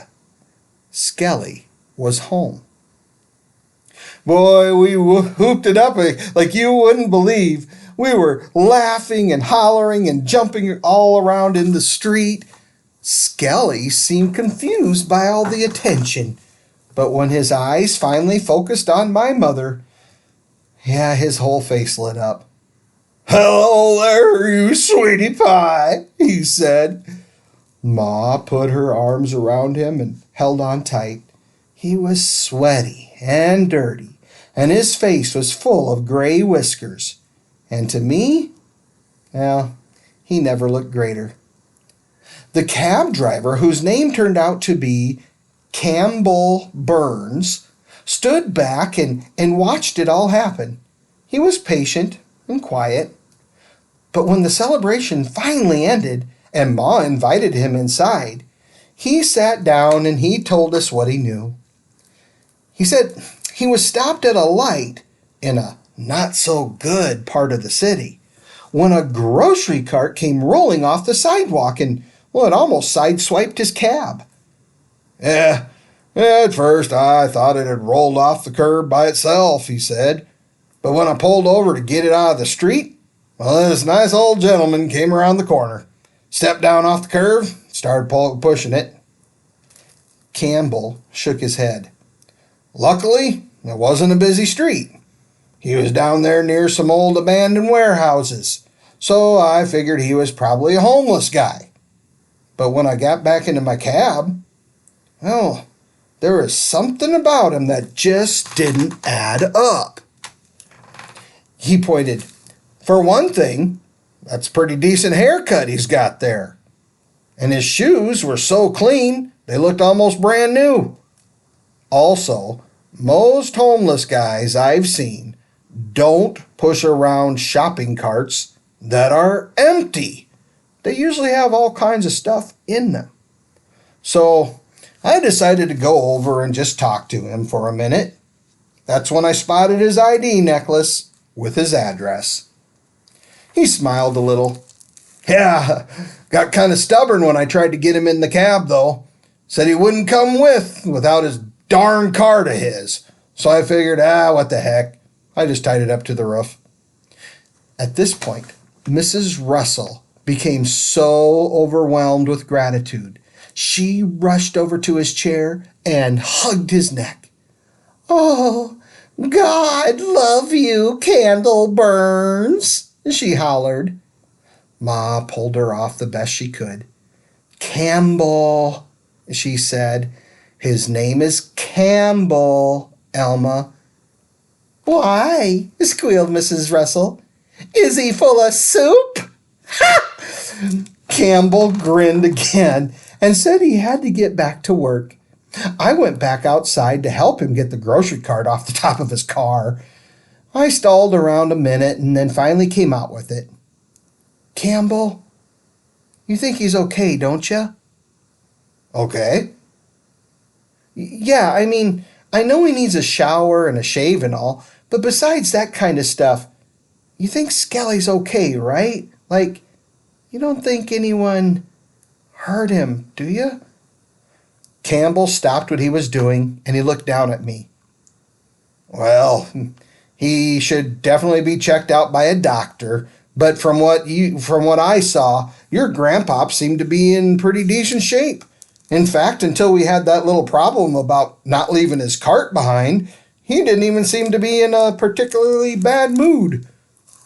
Now, as we were talking, Campbell Burns glanced in the back window of his cab, and then he opened the door and he reached inside again. "I'll tell you one good thing, though," he said.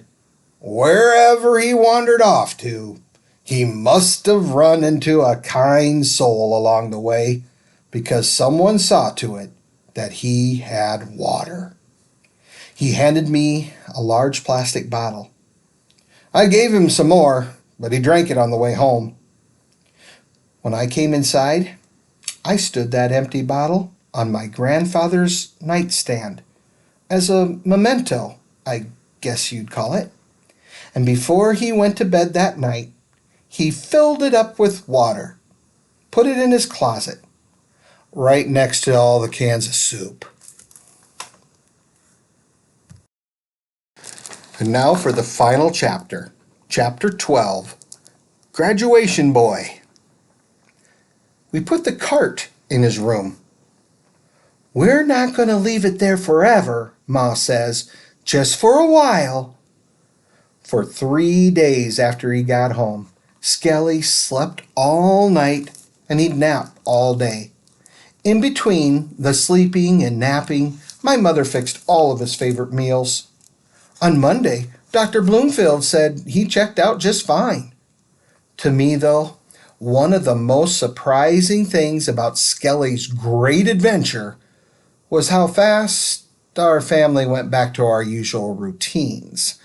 I mean, come on, after an ordeal like that, you would think that a family would be changed in some huge, drastic way. Like everyone would go around humming and smiling and appreciating all the little things in life, for instance. And you'd especially think that the very next Sunday at family night dinner, the cousin who is in high school would not stick his thumb in another family member's mashed potatoes. Only he did. And even though James didn't lick his thumb first before he did it this time, I still don't consider that a monumental leap in our relationship. I have to admit, though, there was one thing that James did that night that shocked me like you wouldn't believe.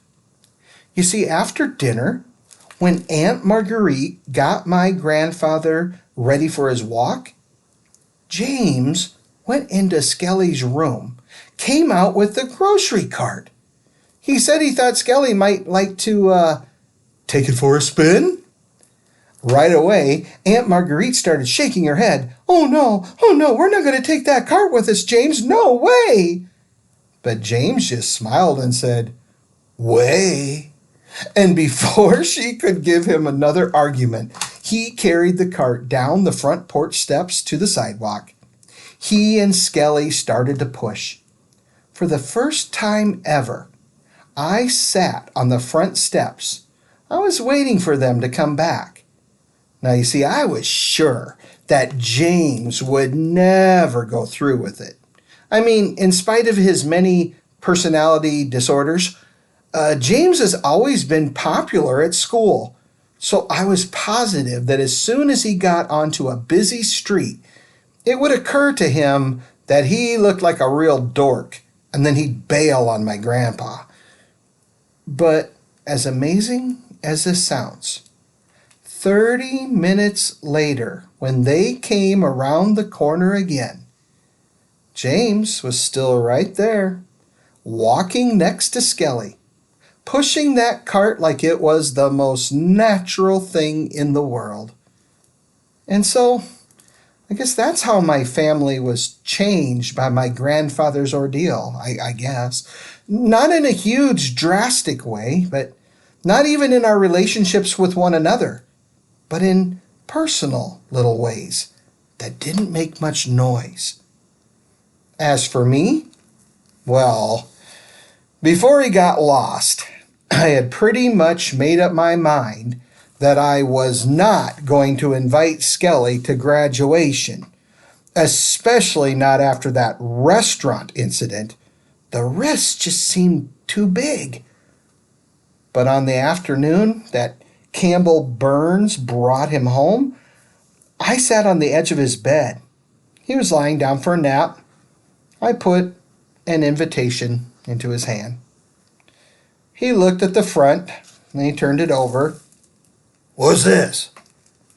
"It's an invitation to my graduation, Skel. I want you to come, okay? I mean, it's pretty important for you to be there, don't you think? Even if you don't remember, at least I'll always know that you saw me get my diploma." Skelly examined it again. "What's this?" he asked. I stood up and I smiled. "Oh, no, you don't. You can't get out of it that easy. You're coming, Skel. Next Saturday night, we've got a date to my graduation, okay?" And he nodded. "Excellent," I told him. Then I hugged him for a second and I left. When I got to the hall, I heard him mumble, "What's this?" Now, graduation, you see, was at 7 o'clock, Saturday night in the school gym. On Friday afternoon, the gym had still looked like a gym. I mean, the stage had been set up so we could practice going up and getting our diplomas and all. But the teachers and the custodians, well, they weren't even close to having everything ready yet. Behind the stage, half of a banner it was partially tacked to the gym wall. If you turned your head sideways, you could read the slogan. I guess you would say the class theme. I think that's what they call it. It said, "Climb the learning ladder of success. Read, read, read." Okay, all that morning, teachers had kept trying to balance tall piles of books on top of these brightly colored red and yellow ladders. But the first time someone clomped too heavily across the stage, well, the books would come crashing to the floor. In between the crashing books, the custodians were pulling out the bleachers on each side of the gym for the audience. And of course, they had to set up chairs for the graduates. We would all sit down in the middle on the floor.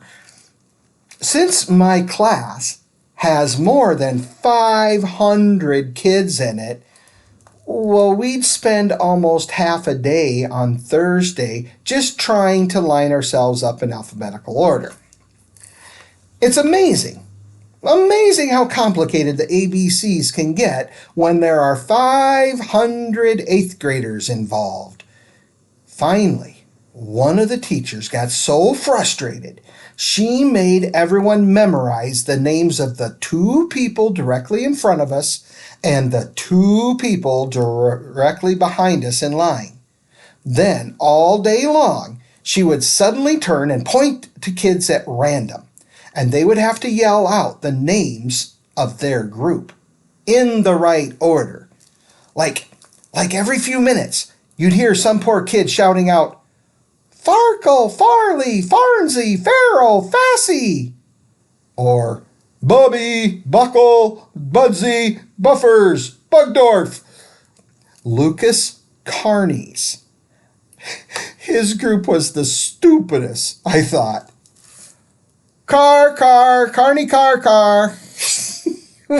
When he said it, it sounded like he was stuttering. Car. Me and Lucas, we hadn't seen each other for a while, but boy, did we end up laughing about that one. My own group was Monk, Moolicker, Moon, Mutter, and Mulrooney. Now, I hadn't known Ricky Moolicker before graduation practice, but, he turned out to be a pretty good guy, and the two of us messed around a lot. Anyhow, on Saturday night before the ceremony, I finally started getting sort of excited about the whole thing. I must have tied my tie about 20 times before I got it exactly right. I think I went a little overboard on the hair gel, too. I don't know why, but, the big events of your life, well, they just seem to require a little extra hold. Altogether, I had given out 5 invitations. Ma, Skelly, Aunt Marguerite, James, and Mrs. Russell. Okay, Mrs. Russell was my mother's idea. She used the old, "Oh, Mrs. Russell loves you like a grandson" routine on me. But the truth is, I'd already been planning to invite her anyway. After all, it wasn't like I was going to have to sit next to her at the ceremony. And even though she'd be wearing a nurse's uniform, of course, white is a popular color to wear at graduation. So I figured she'd probably blend in with the normal people okay. At least that's what I thought before we picked her up that night. With Skelly in the back seat, my mother and I drove over to Mrs. Russell's house around 6 o'clock. We had just pulled up at the curb when she came out of her front door. She was wearing a small mixing bowl on top of her head. I closed my eyes "No!" I groaned. "No, no, no!" Ma leaned down so she could look through my window. "Good Lord in heaven," she said. By this time, Mrs. Russell was already at the car, but instead of getting right in the back seat, she bent down next to the window and she banged on the glass with her knuckles. "Yoo-hoo! Hello, graduation boy!" I turned. I looked at my mother. "Please, just get me a gun and shoot me." Finally, Mrs. Russell opened the back door and slid in next to Skelly. "Hello, Skelly, you big handsome fella," she said, giving him a hug. After that, she tapped on my head. "Well, who is going to be the first one to compliment me on my new nurse's cap? I ordered it from the catalog, especially for this occasion. It just came in this morning. Isn't it cute? It's called a pill box. Get it?" "Ha!" Ma smiled. "Yeah, it's wonderful, Elma. Yeah, very stylish. Jake and I were just commenting on it. It's charming, isn't it, Jake?" I made a noise, and I just slumped lower down into my seat. Maybe if I stayed below window level, no one would see me. Unfortunately, after picking up Mrs. Russell, there was still one more stop to make.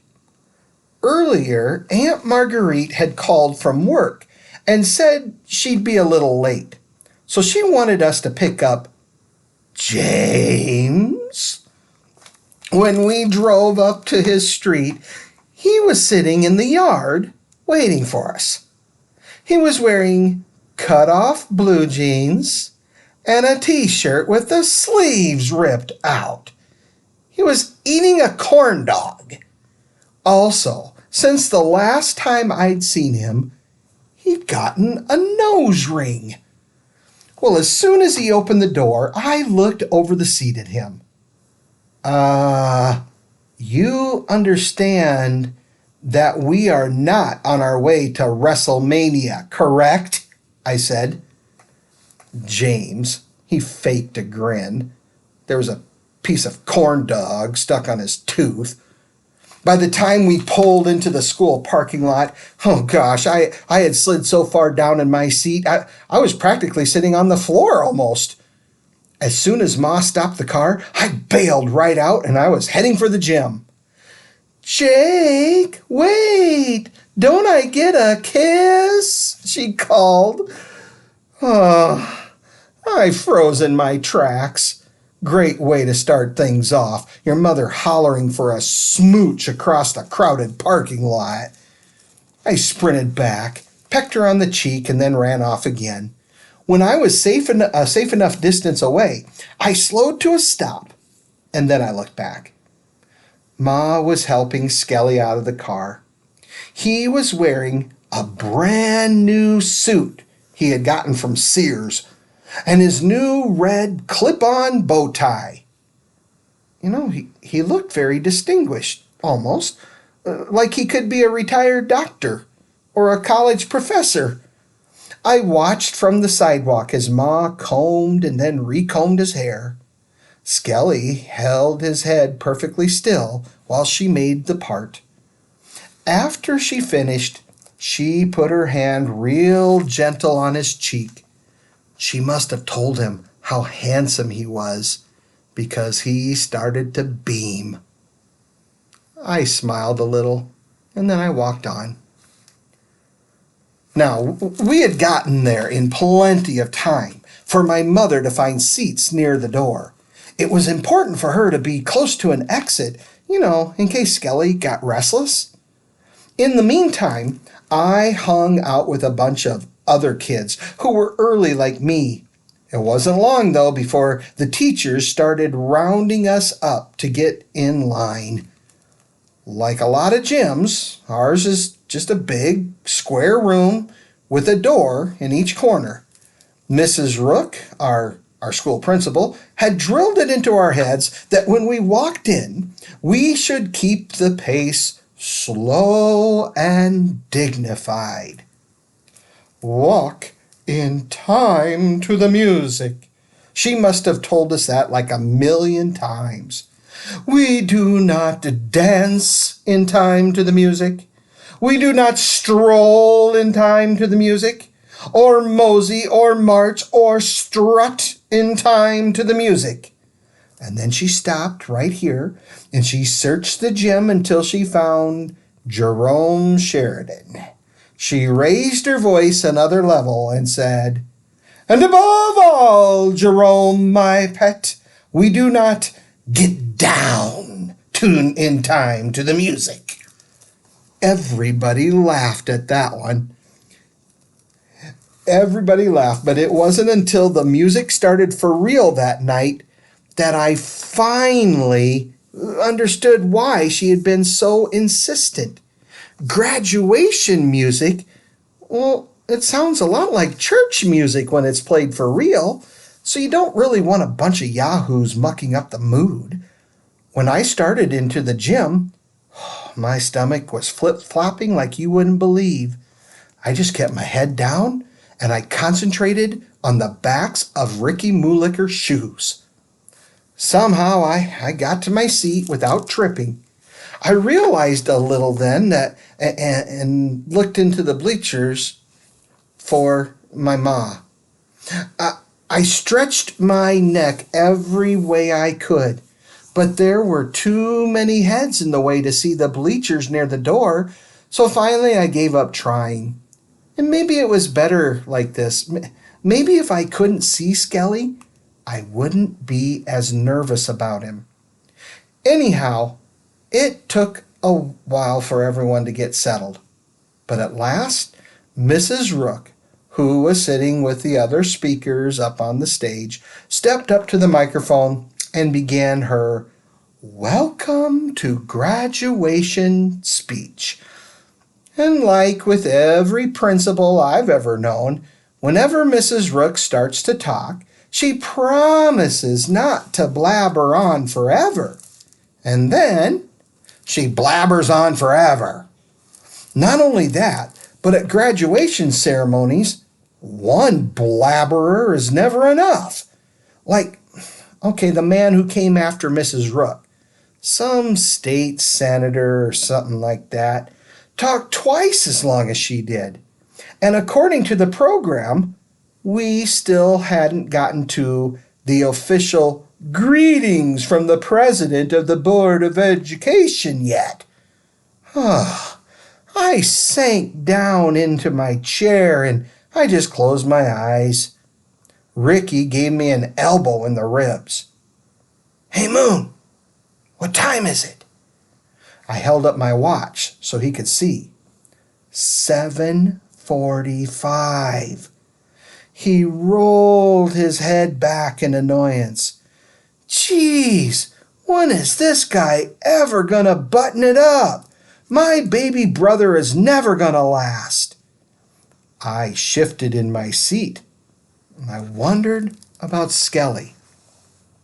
Finally, the president of the Board of Education stepped up to the microphone.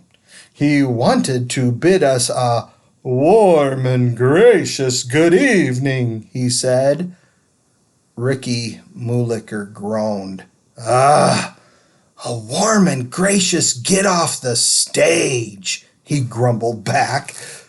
I closed my eyes again and I just tried to relax. Unfortunately, even though I didn't know it at the time, at the other end of the gym, Ma was still waiting for Aunt Marguerite to show up. My aunt had said that she would be there by 7:15 at the latest. So by now, my mother had started to panic. In her alarm, Ma sent Mrs. Russell outside to look for Marguerite. Okay, you understand that part, right? Ma sent Mrs. Russell? On a search mission? And so, what do you know? Within a few minutes, Mrs. Russell was missing too. And now here's where the story really starts to get lively. My mother finally decided that she had no choice but to go find both of them. So she put James in charge of Skelly. James, the corn dog with the nose ring. And who knows, maybe it might have worked out, except that right after Ma left the gym, James spotted Aunt Marguerite on the other side of the room. So my brilliant cousin just told Skelly to stay put. And he ran out the door, raced to the other side of the building, hollered to his mother to follow him, and then ran back to Skelly as fast as he could. But surprise! Skelly was already gone. Or at least James thought he was gone. Only here comes another one of those twists, like I mentioned before. Because except for James, everyone, and I mean everyone in the gymnasium knew exactly where Skelly was. Or, as Ricky Moolicker put it when he nudged me in the ribs again, "Hey Moon, who's the old guy walking up the steps?" My stomach heaved. When I looked up, Skelly had already reached the top of the stairs. Mrs. Rook, she nodded at him and smiled at him. She later admitted that she thought he was some retired bigwig, maybe sent over from the superintendent's office, just looking for a seat up on the stage. So as my grandfather carefully made his way around the chairs of dignitaries, no one there even said a word. Not even when he headed straight for the red and yellow paint ladders. I bent over in my chair and I prayed, oh gosh, oh gosh, please, just see him, Mom." The crash came next. You see, Skelly had tried to lift one of the ladders, and all the books had fallen onto the floor. Uh-oh, uh-oh, he yelled out. Instantly, 2 security guards rushed up the stairs and they grabbed him. Skelly hollered in surprise, "Hey!" He raised his head, and that's when he saw the audience. I honestly don't think that until that very moment, I don't think he'd been aware that all those people were even there. Seconds later, my grandfather, he hit his head in the sleeve of his new suit from Sears, and he started to cry. I still don't remember running onto the stage that night. I do remember tripping when I went up the steps, but somehow I caught myself and just kept on going. Skelly heard the noise and he looked over. I slowed down, forced myself to walk. "Shh, Skelly, shh, it's okay. It's okay, I promise it is. Everything is fine." Skelly looked at my face. He didn't have a clue. "Come on, Skell. Come on, you know me. Don't let all the hair gel fool you, okay? Now look at my face again. See, it's me. I paused. "It's Claude Harper." As soon as he heard the name, his shoulders relaxed a little. "Claude Harper," he repeated softly. By then, I was right next to him. I put my arm around his waist. "Yeah, Skell, it's Claude. And here's what I'm thinking, okay? I'm thinking that maybe you and I should just go right over there to those steps. You see him over there?" I pointed. "What do you say, You want to walk over to those steps with me?" I kept my arm around his waist, and the two of us started to walk.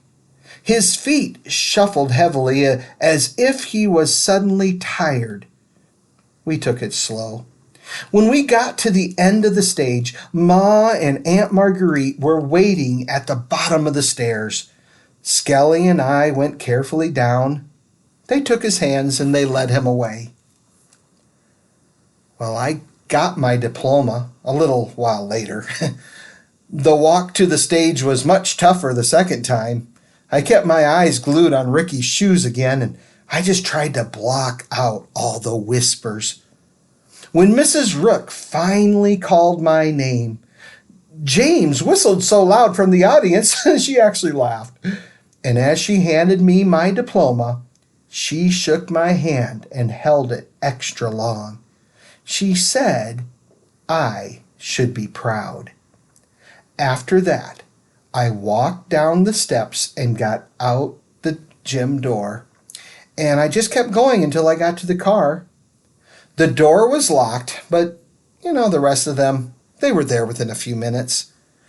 I hugged Ma first, and then everyone else, except for James.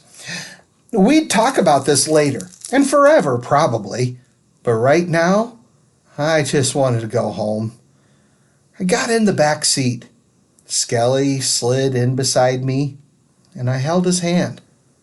As Ma pulled out of the parking lot, I rolled down the window and breathed in the cool air.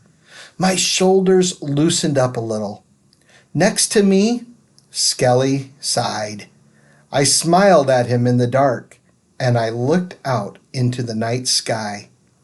In my mind, I could almost hear him whisper, "Attaboy, Jake. Attaboy."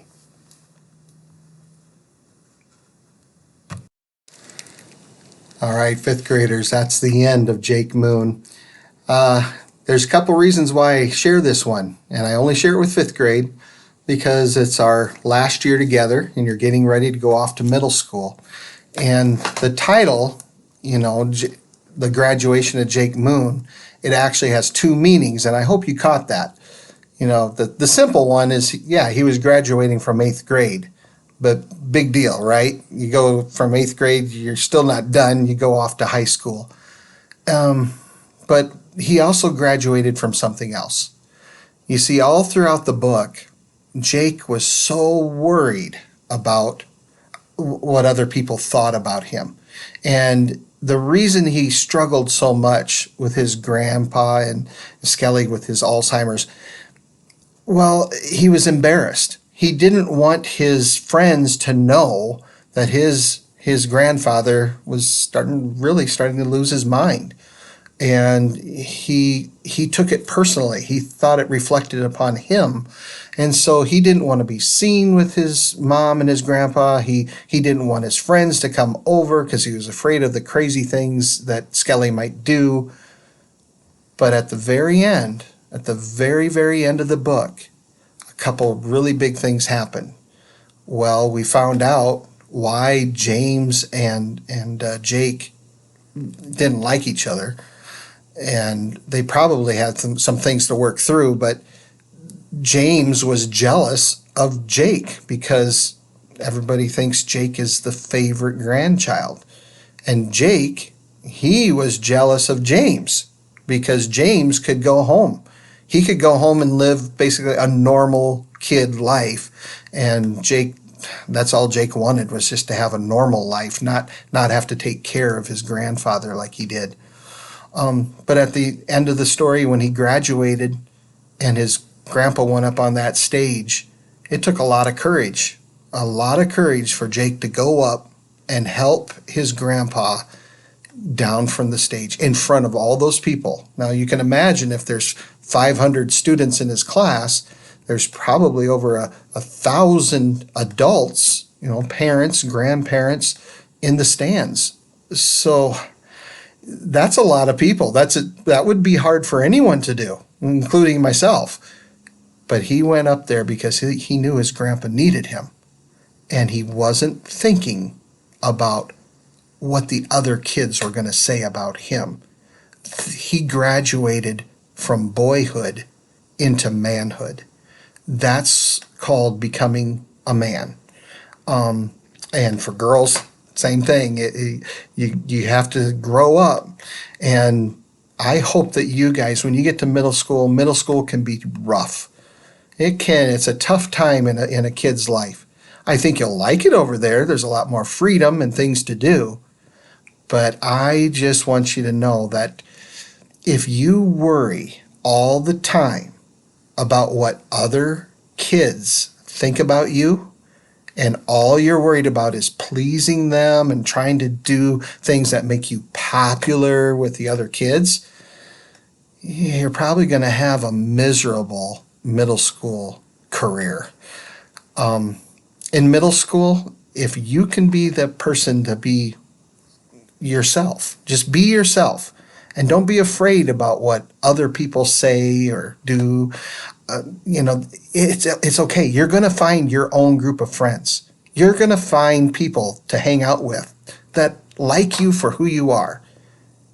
Graduate. Don't worry so much about what the other kids think.